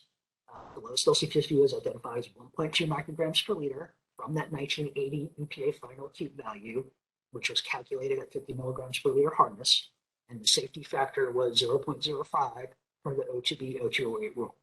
Multiplying those together, you get the 0.06 micrograms per liter. Now, again, in 2016, EPA determined this to be consistent with North Carolina standards and also to be scientifically defensible for Clean Water Act purposes as required per 40 CFR 131.11. Now, silver is demonstrated by toxicity testing to be toxic to aquatic life. And aquatic toxicity standards are designed to protect for various exposures and health effects. Chronic standards are designed to protect organisms from long-term exposures to toxics that may result in impacts to growth, reproduction, and various behaviors, while acute standards are designed to protect organisms from more short-term kind of pulse exposures that really are typically measured as mortality effects. So it's really important to have a balance of these standards to be able to cover all these different types of exposures and the various impacts that they can cause. And again, Mr. Calamita kind of touched on this in his presentation, but other states and tribes have adopted chronic silver standards to protect freshwater aquatic life. Florida, Minnesota, New York, Oregon, as well as the St. Regis Mohawk tribe in New York and the Northern Cheyenne tribe in Montana. The Florida standard, again, is pretty close to our standard at 0.07 micrograms per liter. And I'm not sure, I didn't see their standard as being the hardness dependent standard. So I'm not sure where that information came from, but that's something we could certainly look into. I did actually contact all 4 of the states to find out more information on how and why they adopted chronic silver standards. Again, a lot of times, even if EPA does not have a national recommended criterion for a particular substance, individual states are, they can address particular contaminants of concern in their state by adopting standards to protect their uses. So, in most of these cases, I haven't really heard much information back. I did hear back a little bit from Minnesota and Oregon. They did adopt chronic silver standards as part of a general suite of metal standards back around the same time. It seems like that North Carolina adopted those standards. So in the mid-1980s to maybe mid-1990s, around that general time. So, as more information comes up from these other states, we'll definitely have a better idea of how they came up with their standards and, for what purpose. That's pretty much all I wanted to touch on for the overview. The remainder of the presentation, we just have a few slides that the division wanted to provide comments on some of the statements in the petition that do not accurately reflect some of the aspects of the standard. So the petition had some statements regarding the regulatory and scientific basis of the standard, the use of water effects ratios, and the significance of chronic standard in protecting aquatic life. The petition questions the regulatory basis of the standard, and we kind of touched on this already a little bit, but 40 CFR 131.11 requires states to adopt standards to protect designated uses. And this is generally accomplished by establishing numeric and narrative standards. Now, again, there's no existing federal recommended water quality criteria for chronic silver.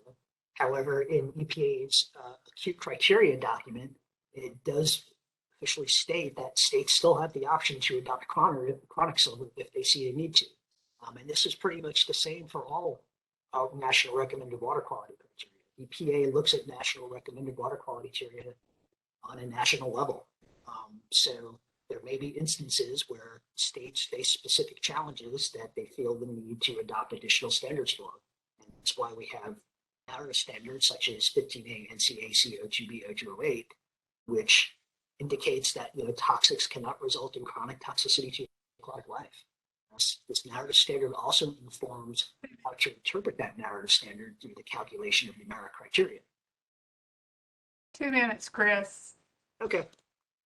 And I'll just go through a little bit more quickly here. The scientific basis of the standard we touched on as being the O2B O208 standard, as well as the use of the EPA FAB and safety factor. Again, EPA determined that this was consistent with the approved language and scientifically defensible. Getting to hardness, the petition states a chronic silver standard would be better if it was a hardness dependent standard. This is not untrue. What this really gets down to is that when you have, for some metals, the higher that hardness of the receiving stream, the less potential there will be for aquatic life to experience toxic effects. And this can provide a fair amount of relief for dischargers, as Mr. Calamita mentioned, which is good. And that being said, there just wasn't the information available at the time to establish this chronic standard as a hardness dependent standard. However, this is something that can be reevaluated in future triennial reviews. And we can look at this in the next triennial review. What we would need to do is look at existing scientific literature, and stakeholders are more than welcome to participate in this effort. Stakeholders can provide scientific information if they're aware of it, and they could also recommend a scientifically supported alternative to the existing standard. We've done some of this work with other facilities where they've contracted with companies that specialize in this work to do data research and to also do additional toxicity testing to fill in data gaps. So this is something that's definitely doable on our end. This leads us kind of into water effects ratios. The petition states that they're not allowed for chronic silver. The rule itself, OTB 0211, clearly shows that water effects ratios are available. And what this really means is that for water effects ratios, this involves a toxicology study where the study is done using EPA guidance and it evaluates the toxicity of a substance using both the effluents from the facility, the surface water that the facility discharges to. So this basically results in a modifying factor that's used to modify the existing standard to account for those very site-specific conditions, which would account for like hardness and organics in the water, which could greatly affect what the Your time is up, Chris. Could you just wrap it up real quick in 30 seconds? Absolutely. So we know one facility has already used this approach and they really received some significant relief. Again, I think we stated that the need for chronic standard and the whole effluent toxicity is kind of the same thing. EPA disapproved of this language, stating that, for dischargers with reasonable potential, they can't cause or contribute to an excursion of surface water standards, and that West testing alone is not suitable to protect uses because facilities could pass whole effluent toxicity testing while still contributing to an excursion of the standard industry. And then the last thing we just wanted to touch on would be next steps. Should the petition be granted? And I know Counsel kind of touched on this already, so we don't really need to go over it. But one thing I did want to point out was that EPA ultimately has the final say on whether our standards are Clean Water Act compliant. So this does require scientific justification for removal of the standard, and it does include EPA consultation with U.S. Fish and Wildlife or the National Oceanic and Atmospheric Administration for Endangered Species Act compliance. And then even if the chronic silver standard does end up being removed, North Carolina still does have an acute hardness dependent standard that would remain in effect. Thank you so much. Sorry I had to rush through that so quickly. But again, my name is Chris Ventolaro, and I'm happy to answer any questions that you might have. Thank you very much, Mr. Ventolaro. Before we get into questions and answers, I wanted to ask our counsel if he would ask a clarifying question on the Hardison Amendment of both petitioner and the DWR folks. Or a statement. Yeah, actually, I just have one question for Mr. Calamita. On page 17 of your slides, you state that you believe that the EPA will approve the removal, and if EPA singles NC out, the courts will decide the matter. Like, what's your intent there when you make that statement? I mean, I, along with a lot of members of the committee, are attorneys, and that one really caught my interest. I'm not really sure what you mean there.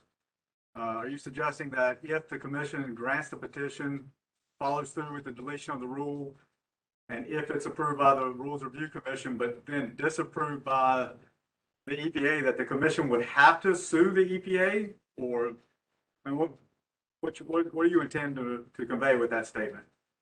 No, not at all. If you grant our petition and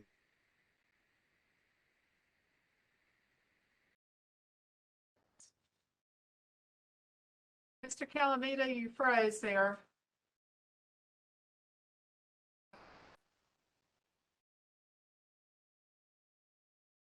I think we temporarily lost the connection with him. Once we get to presentations, I'm happy to talk about the Okay, perfect questions. all right. Those are important points.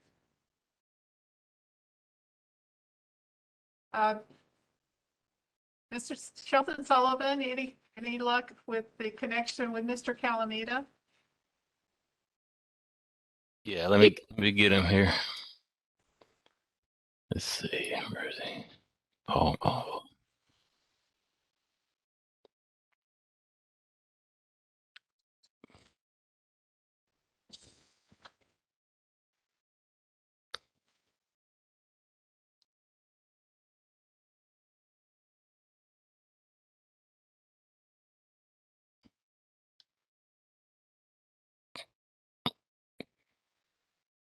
Well, hold up. His mic is open and I made him the presenter.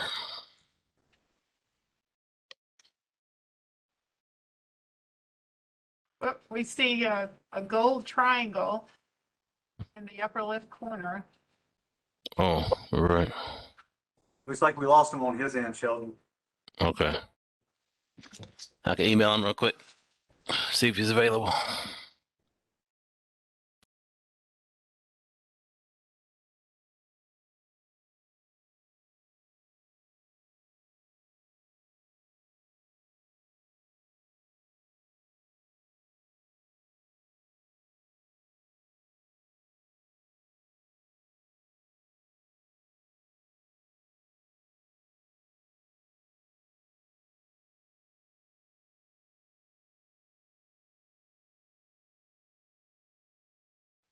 It looks like he's connected.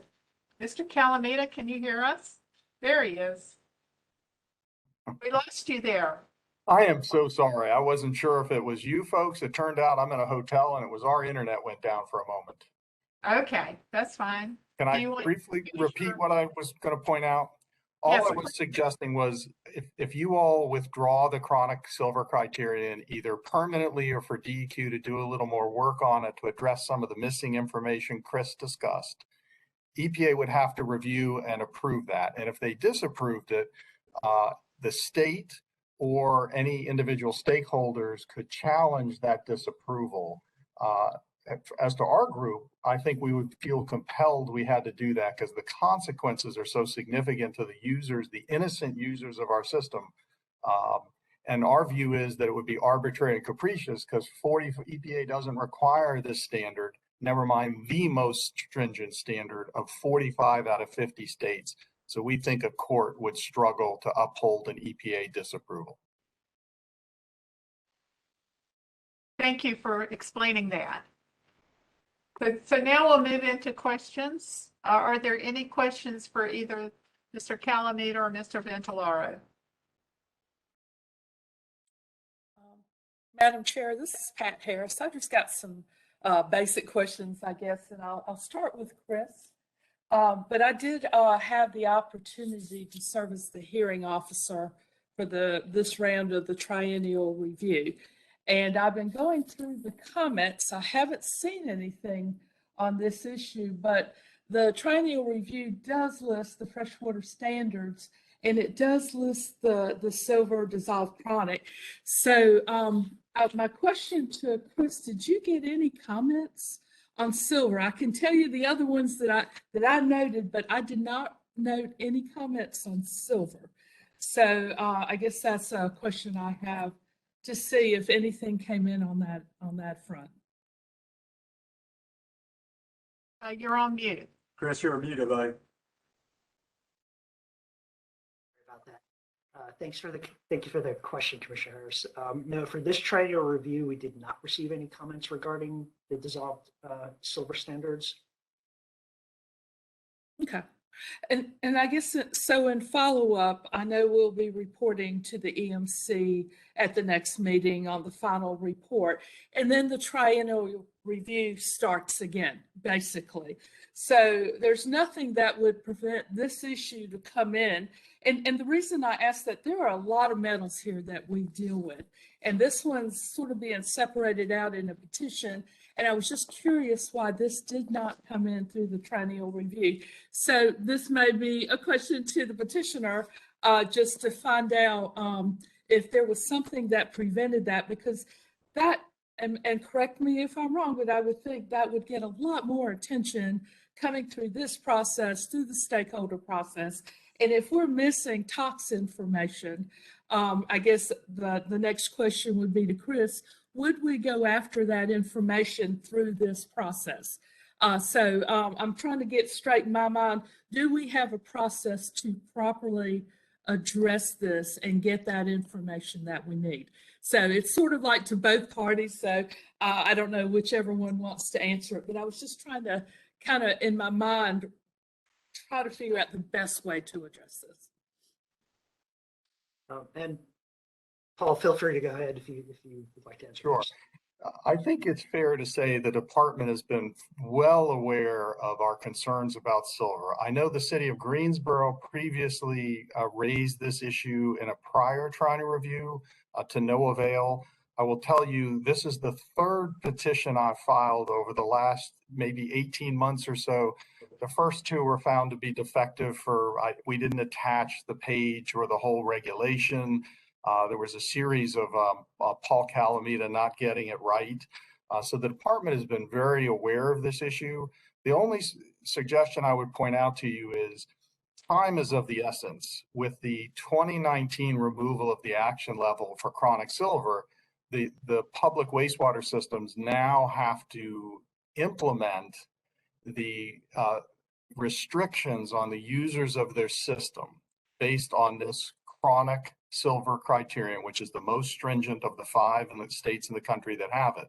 And so there's an immediate impact here that really doesn't lend itself to waiting a couple of years for the next triennial review, unfortunately. Any other questions at this stage? If I could, Commissioner Deerhake, just to kind of finish Oh, yes, answering yes. Commissioner Harris's question. Yeah, as part of the triennial review, typically what we would do is there is a period of time where we would do kind of the background research information to find the information that we need to propose the standard. So in the case of silver, we would be looking for updates in the scientific literature. And as I mentioned, completely understanding that there is some time sensitivity here. We would welcome working with any of the stakeholders that if they have additional information that we don't know of, they could definitely submit information to us. But that's pretty much how the process goes. We look to see what's out there, what's available. We contact EPA to see if they know of stuff, stakeholders, and then we would kind of try to formulate what the standard would be based on that information. Okay, so y'all are willing to do the lit review. We've just got to get it sort of in that process. And I see at least this issue has a vehicle, but my understanding is didn't make it through the last lit review. I mean, the last triennial review because of missing information. Is that what I'm hearing? It never went to the full stakeholder. I believe so. I think with the very last triennial review that was wrapped up in the rules readoption process. So there was a lot of effort and a lot of kind of staff resources were really just focused on that, and it was really just focused on that and addressing the EPA disapprovals from the previous triennial review, which was the one that kind of ended in 2016. So that there was kind of that issue that had to be kind of addressed. That was seen as the critical issue at the time. Thank you. Thank you, Commissioner Harris. Are there other questions? Chair Smith, I see you leaning forward. Yes, a question for Mr. Ventilaro. I believe in the slide presentation, there was a mention of one system that received some relief from the chronic silver standard by doing additional toxicity assessment. Was that correct? Am I understanding that correctly? Yes, they had conducted a water effects ratio study, and they, I believe the water effects ratio turned out to be about 11 or so. And basically what you do is just multiply the standard by that value to get a new standard. So the new standard ended up being about, roughly 0.66 micrograms per liter. And I think what that resulted in for that facility was a change to their daily load from being about 0.2 pounds per day to being about 2.5 or so pounds a day. So that's So a follow-up question, Madam Chair, if I may. So is that a process that's also available to other systems that are particularly challenged by meeting the chronic silver standard in the interim? So until there is some reevaluation of that standard? that water effects ratio option is available to anyone. It's built right into the rule. So yeah. Thank you. Thank you. Madam Chair, may I make a comment? Yes, Mr. Calanita. Just two quick things. Number one, the water effects ratio is available, even though the standard was adopted not to be hardness dependent. In 2016, we did put the water effects ratio option in there. However, that's a very expensive process. That's about $50,000 per test. And this affects all POTWs, large and small. If you look on page 10 of my presentation, it lists 46 of the ones we surveyed. And so that's expensive and takes time to fix this. The second observation is the one that did it, as Chris mentioned, the result was an 11. So we took the 0.06 and standard, we multiply that by 11. And so we get 0.66, so 10 times higher than the state's standard. And that's our point, is that there is no need for a chronic silver criterion, never mind one at this extraordinarily most stringent level in the state. And fixing it, unfortunately, is just very expensive for particularly the smaller systems who are equally affected. Thank you, Mr. Calanita. Are there questions from the other committee members? Madam Chairman, Mr. McAdams, Commissioner question for Mr. Vinalaro. I will confess to readily getting lost in all of the procedures behind these regulations, but I am wondering, what is it about North Carolina's waters or aquatic life that gives rise to the need for this standard when EPA apparently does not require it, and 45, indeed 90% of the states do not have this standard. And according to what we're hearing of the 5 states that do, ours is the most stringent. But the question is, why is it that we need this standard? Yeah, absolutely. So I think it's important to understand that EPA publishes national recommended water quality criteria, and that they really are the recommended water quality criteria. And they're looking at constituents that are of importance nationally, that they've identified as being concerned at a national level.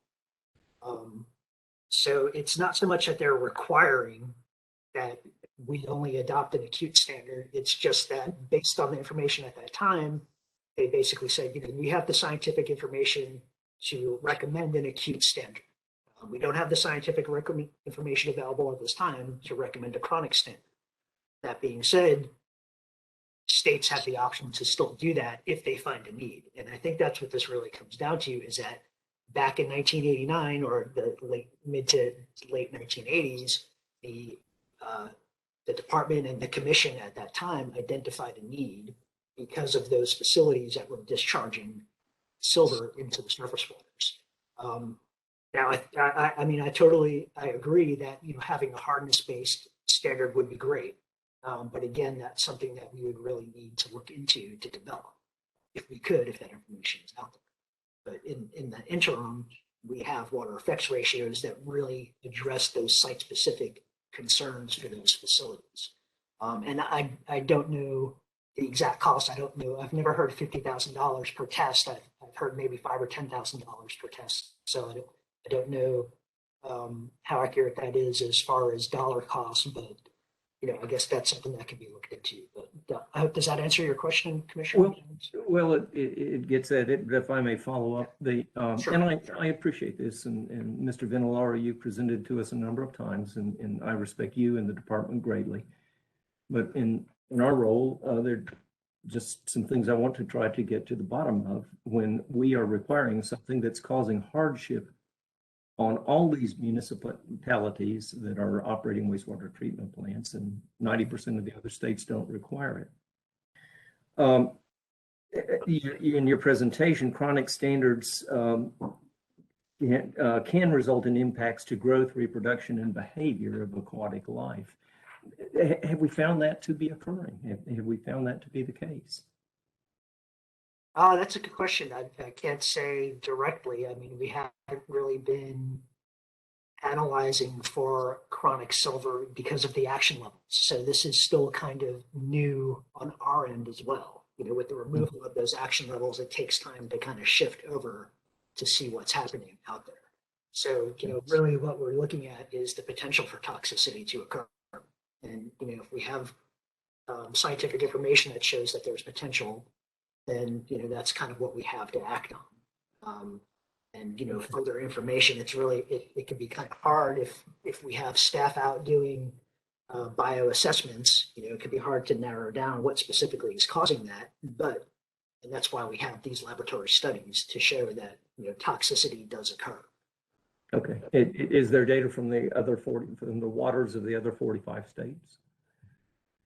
Not that I'm aware of, but we haven't had the time to look into that. I mean, that would all be stuff that we would do as part of the training review. I mean, our goal for this presentation was really to try and provide some background information so that the committee and ultimately the commission would have information that they need to understand how the standard came to be and how it's changed over time. We have not had the staff resources or the time to dig into, all the hard technical stuff, but that's what would occur during the training review. Okay. So yeah, so I apologize. I can't give you a direct response to that, but it's again, it's just going to take more time to develop that information. Thank you, sir. Madam Chair, may I make a brief observation? Yes, Mr. Calamita. Thank you for your kindness. We've been doing action level whole effluent toxicity testing since like 1990. So 30 years of toxicity testing of the whole effluent. I'm not aware. So we have tens of thousands of toxicity tests. I'm not aware of a single test in North Carolina where there was toxicity, number one, that was tied to chronic silver, or quite frankly, silver at all. And so you asked the question, are we seeing impacts from chronic silver? That would tell you where it was. If there was a failure of a toxicity test, a whole effluent toxicity test, and then when it was evaluated as to why there was a failure, silver was the culprit. I'm not aware in 30 years of tens of thousands of toxicity tests of a single instance. If I may, Commissioner Gearhake. Yes, please. Add to that. And I believe that is true, that the whole effluent toxicity test do kind of show that. However, I would also just point out for the sake of the committee that whole effluent toxicity testing is testing the whole effluent toxicity. It's not testing what's happening in the receiving stream as that effluent is combining with the receiving stream. So if you have effluent that has a higher hardness or higher organic content than than the receiving stream that it's going into, you can see very different results. And the other thing to consider with whole effluent toxicity testing is that you're also getting, typically, facilities are permitted to do whole effluent toxicity testing quarterly. So if you have a facility, for example, that's discharging 24/7, there's a very limited amount of that effluent that's actually being tested. So there's pros and cons. I've done a lot of work in whole effluent toxicity testing laboratories. I've spent, again, 5-7 years doing that. So I'm a big fan of whole effluent toxicity testing, but it's always good to understand the kind of the limitations and the strengths of different different ways of kind of addressing the regulation of chemicals. Whole effluent toxicity testing, in my mind, is great. But I think you also have to shift gears and think about what's happening in stream and saying, well, was toxicity testing being done concurrently in stream to see what effects were being seen there, or bioassessments being done to see what effects are being done there.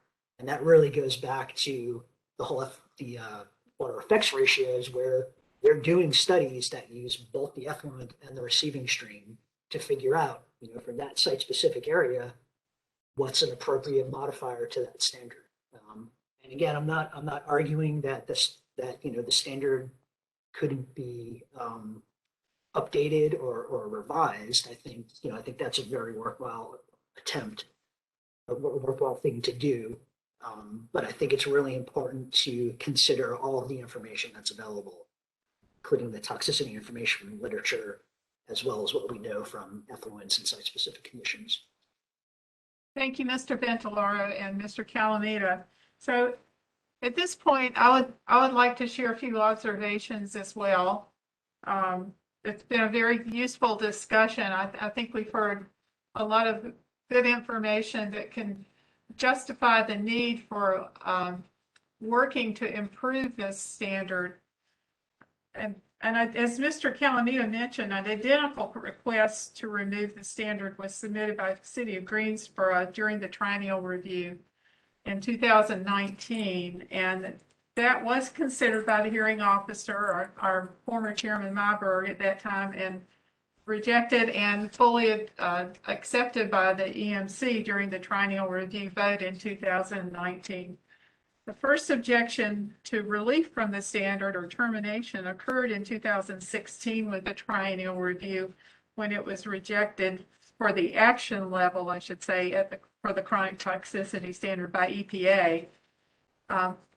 And the petitioner, as pointed out early by Commissioner Harris, did not comment on a standard as part of this triennial review process that's currently wrapping up in March. The hearing officer report will be in March. That really is curious. I don't think that the explanation of, well, we've tried before through that route and it didn't work, is necessarily the best approach to take. There's a potential to work through the development of this standard, the improvement of this standard through studying the progress in scientific research. And I think that opportunity is there. So therefore, it doesn't seem appropriate to reconsider a standard independently that, per EPA guidelines, is part of a triennial review exercise. This is one of many standards that comes through the triennial review process. And since EPA previously rejected any kind of relief from it for the action level for the standard, the issue was not raised in this current triennial review. Moving what are individual pollutant standards, which are part of the triennial review process outside of triennial review, can be disruptive and sets a poor procedural precedent, I think. Other parties with objections to a standard that's within the triennial review package would also begin making similar requests. Consideration of amending or terminating the silver chronic standard at this time is a process that really, in my mind, is too complicated and not well suited for a petition for rulemaking. Yes, you can, as we've discussed today, there are many facets to this. The state of science on silver's chronic toxicity has not been reviewed by DWR in years, and that seems to be the next logical step. And we've heard today that the staff is willing to do that. As DWR conducts this review, the knowledge of recent research would be welcome from the stakeholder and research community. At this time, I think I would recommend that the Water Quality Committee recommend the EMC deny the petition for rulemaking. That I'm not necessarily making a motion because I want that to come from a committee member. But the next triennial review planning period will begin this year, this spring or summer. And DWR should begin a review of the state of science of silver's chronic toxicity. DWR could also continue discussions with EPA Region 4 about the reasoning for their rejection of the action level, and continue to discuss the opportunity to seek alternatives that are a relief to the POTWs. DWR should also engage the stakeholders in the scientific review and policy options analysis from this point forward in the next cycle.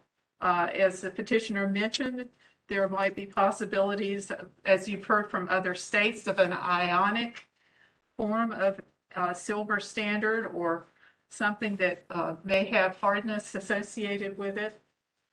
The effective dischargers in the interim may have opportunities, as Chair Smith raised, where they could work with the MPDES branch on a site-specific basis to explore the potential for applying the water effects ratio, or perhaps seeking a site-specific variance during this one permit term as we approach and complete the triennial review negotiations, or seek other MPDES permit implementation options.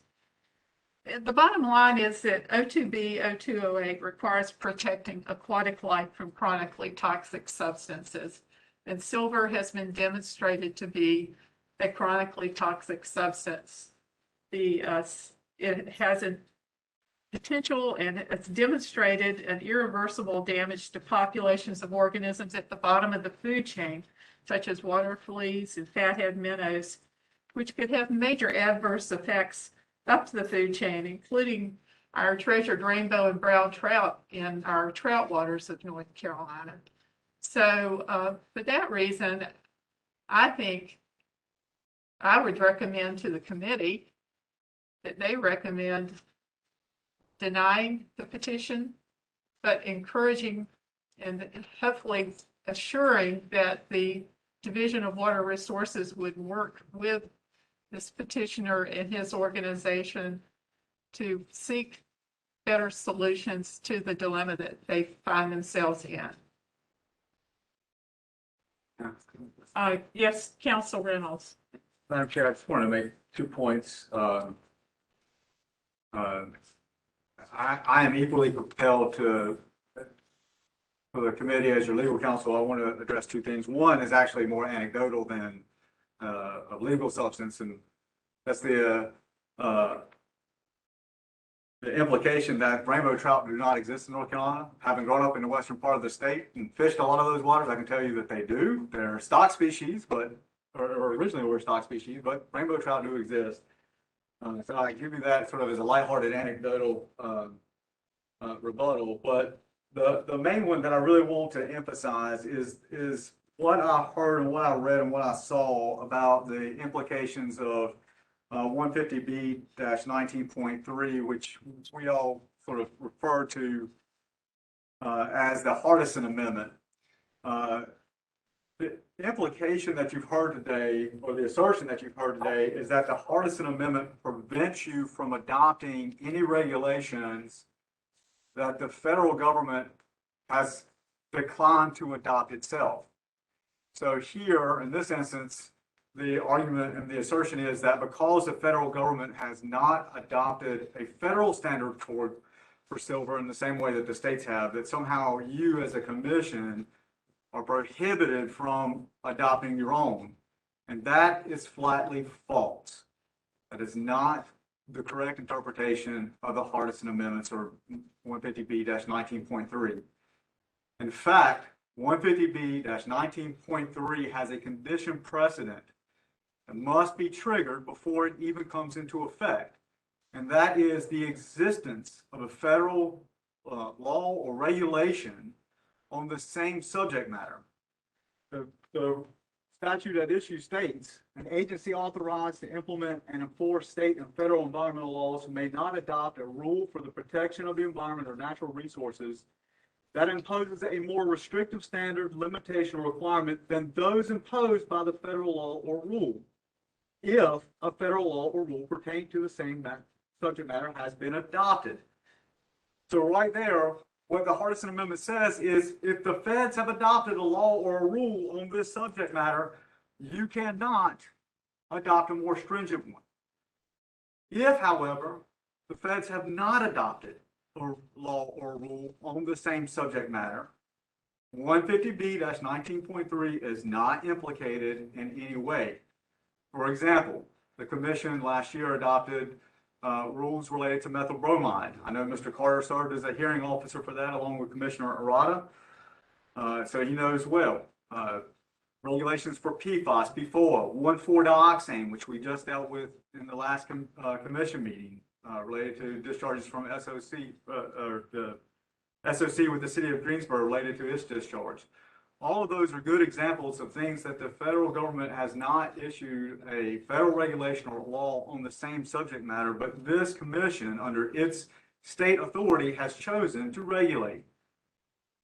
Because there is no federal regulation on the same subject matter with this standard, or the absence of one on this same standard in this same way, does not prohibit this commission from adopting its own standard. And in fact, as I said earlier, the absence of the federal law or rule means that 19.3 is not applicable. So I just wanted to be very clear on that, because you hear that a lot. You've heard that about wetlands, you've heard that about Reggie, you've heard that about, well, any number of ideas, that if the feds aren't regulating it, then somehow we can't. But if that were the case, the legislature would have just simply come down and said, you guys have to adopt word for word the standards of adopted by the federal government. And in that case, not only would we likely lose our delegation of authority under the Clean Water Act, but why would we even need an exception or a limitation? There wouldn't be any reason to have it in the first instance. So I just wanted to be very, very clear with you all, because this is going to be something that you're going to hear, not just now, but you're going to hear that with the wetlands rules, you're going to hear it with other places. But the absence of a federal regulation does not limit your authority pursuant to 150B-19.3. So I'll take any questions, but Madam Chair, thank you for allowing me to clarify that. Thank you, Council Reynolds. At this time, I think I would entertain a motion, then we can have discussion following that.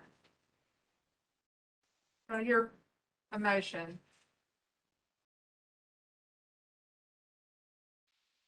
Madam Chair, this is Pat Harris. I move to deny the petition. Do I hear a second? It's a recommendation. Yes, this is a recommendation to deny, right? Thank you.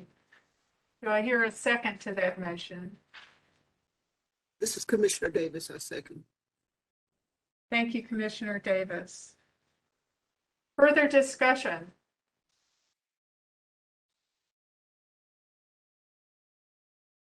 If there is none, then I will call the roll.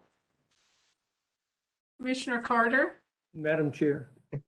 Madam, yeah, I'm slow to move, but if I may comment, I just, I am, well, I am affected by who the commissioner, the petitioner is, the North Carolina Water Quality Association. I've got their membership up on the other screen, and it's many, many municipalities in North Carolina, and apparently some of these municipalities are experiencing pain in meeting this requirement. If there's a triennial review coming, I suppose this year, then maybe that is the route to provide some relief or clarity as to why it is as it is. But it is my hope that we, the Environmental Management Commission, don't just turn a blind eye to this and say, I'm sorry, the rule's the rule. Thank you. Thank you, Chair McAdams. Chair Smith?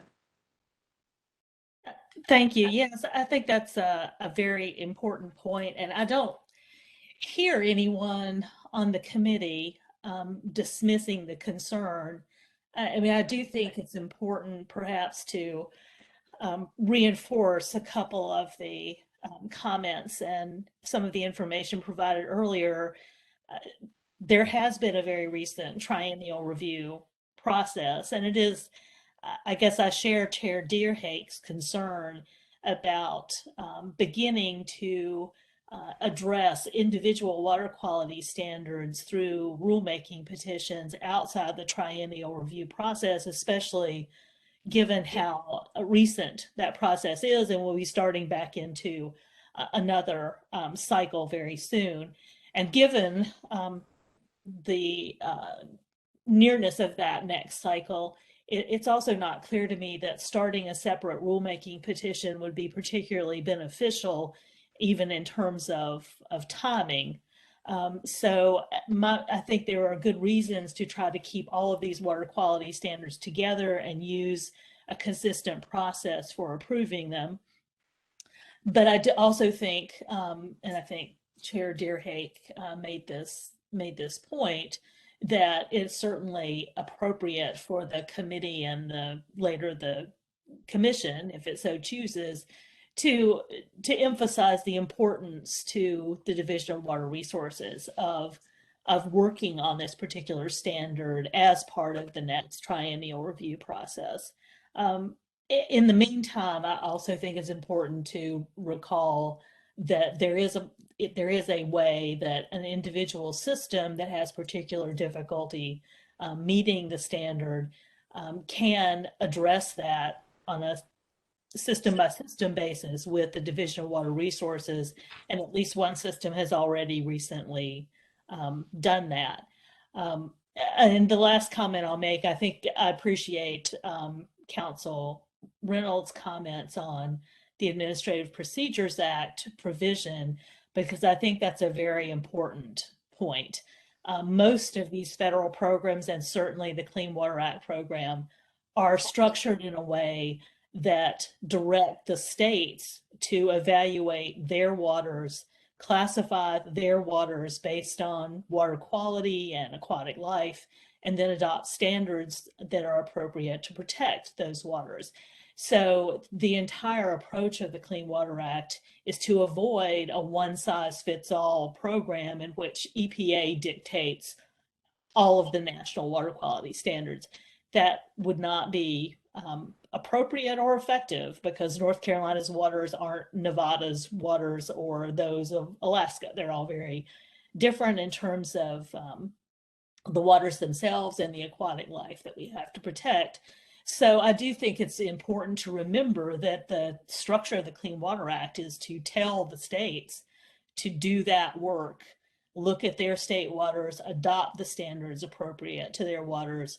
And what EPA does is adopt a relatively limited list of national recommended water quality criteria. So the EPA standards were never intended to be the beginning and the end of water quality protection. So that's very important. So just to reinforce, I totally agree with our legal counsel that the absence of a national standard for any criteria, any contaminant, is not an indication that EPA has decided that a standard isn't necessary for any given state. So thank you for that additional opportunity to comment. Thank you. Madam Chairman? Yes, Commissioner Carter. Yes, I'd like to make a quick comment and basically agree with both the previous speakers, Commissioner McAdams and Chair Smith. But I guess in particular, I would focus on the points that Commissioner McAdams made, and the concern and the need for some serious review of this standard. And I think it's appropriate that it should go forward with the triennial review, but I think it needs a bit more emphasis than it might get as just one of however many are on that list. So my inclination at this point would be to recommend granting the petition and folding it in with that triennial review.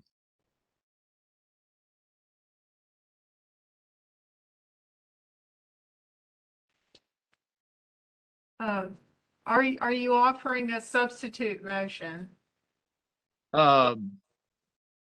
Well, I suppose I could. Yeah, I might as well, I guess. But yeah, recommend grant the petition, and then it be considered as part of the triennial review as it goes forward. The substitute motion needs a second.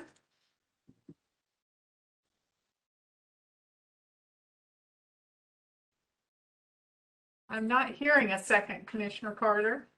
Okay. All right. We appreciate your offering it, though. So given the lack of a second, we return to the main motion. Madam I, Chair. I'm sorry. Yeah, May we continue discussion about the main motion? I'll see whoever's talking. We'll return to the discussion about the main motion. I also would point out, I forgot, pardon? Sorry, Commissioner Duggan. Oh, Commissioner Duggan. Yes, sir. well, Madam Chair, go ahead and I'll ask or contribute my discussion after you're finished. Go ahead. That's okay. I was just going to recognize the fact that I think we do have other commissioners who are listening, and often as a courtesy, we have given them an opportunity to speak, but they are not voting members, and maybe it's not appropriate in the fact that we are beyond the motion at this point. But Mr. Duggan. Yes, thank you. I kind of am concerned about, the standards as it exists without a basis for that standard. And I too am a little bit puzzled as to, why it wasn't brought up for the triennial review on the last go around, but being so close to the next one. I think extra emphasis should be placed within the next review. Again, because I see that there is a bit of a gap in, the basis for the standard as it currently exists. Those are my concerns with the standard and the underlying standard, but obviously that's kind of not what the petition or what we're here to determine whether to go forward on it. But I just offer those concerns that I have for the current existing standard. Thank you, Mr. Duggan. Madam Chairman. Yes, Mr. McAdams. Perhaps my final comment. I almost seconded Commissioner Carter's motion, and thank you for it, Charlie. But I didn't because I'm not sure accepting the petition is the way actually to get this considered in the triennial review. It is my hope that Mr. Vinalaro and others, having been aware of this, will take this into account in the upcoming triennial review. And I've become convinced through this conversation that that is the better way to approach this. So, thank you. Thank you, Mr. McAdams. If there's no further discussion, we will take a roll call now. Commissioner Carter. No. I'm sorry? No. No. Commissioner Carter says no. Commissioner Davis? Yes. Commissioner Davis says yes. Commissioner Duggan? Aye. Yes. Yes. Commissioner McAdams? Yes. Thank you. Commissioner Modis had to leave early. She sends her regrets. Pardon me? Yes. Vice Chair Harris? Yes. And does Chairman Smith wish to vote? Since it is not necessary in this case for me to vote to break a tie, I will not vote. Okay. I know it's an option for the Water Quality Committee Chair to vote or not. I will vote yes. So we have one no. And the voting members of the committee with a decision not to vote by Chairman Smith and the absence of Commissioner Modis. So the motion carries. We will recommend to the full EMC in March to deny the petition with the message that we need to proceed now in the new triennial review period to work with the stakeholder and also continue dialogue with EPA and do the scientific research status review to seek a solution to this challenge that's before these wastewater treatment plants. Thank you very much. That concludes this action item. So as you see on your agenda, we have one agenda item for tomorrow is the EMC. We normally do not discuss these in committee unless there's a pressing need to discuss it today. I have not been contacted by any of you wanting to discuss it, but I'm sure we will have a complete conversation about it tomorrow, dealing with wetlands. So moving on to other business, future committee interests. I will continue to accept any suggestions that you may have with the list of items that we have compiled over the last 2 years of topics of interest for us to consider during the committee meetings. Adrian Weaver with the division has prepared a 2022 preliminary calendar of what we should expect. We have not posted that yet. I still need to review it. I got it a little bit later than I had time to review. So we will try and have that ready for you no later than March so you can see what's coming up this next calendar year. And it will give us also an opportunity to ask for some information items that we might find on our future interest list to help us plan and prepare for future activity. Director Smith, are you still with us and would you like to make a report? Yes. Thank you.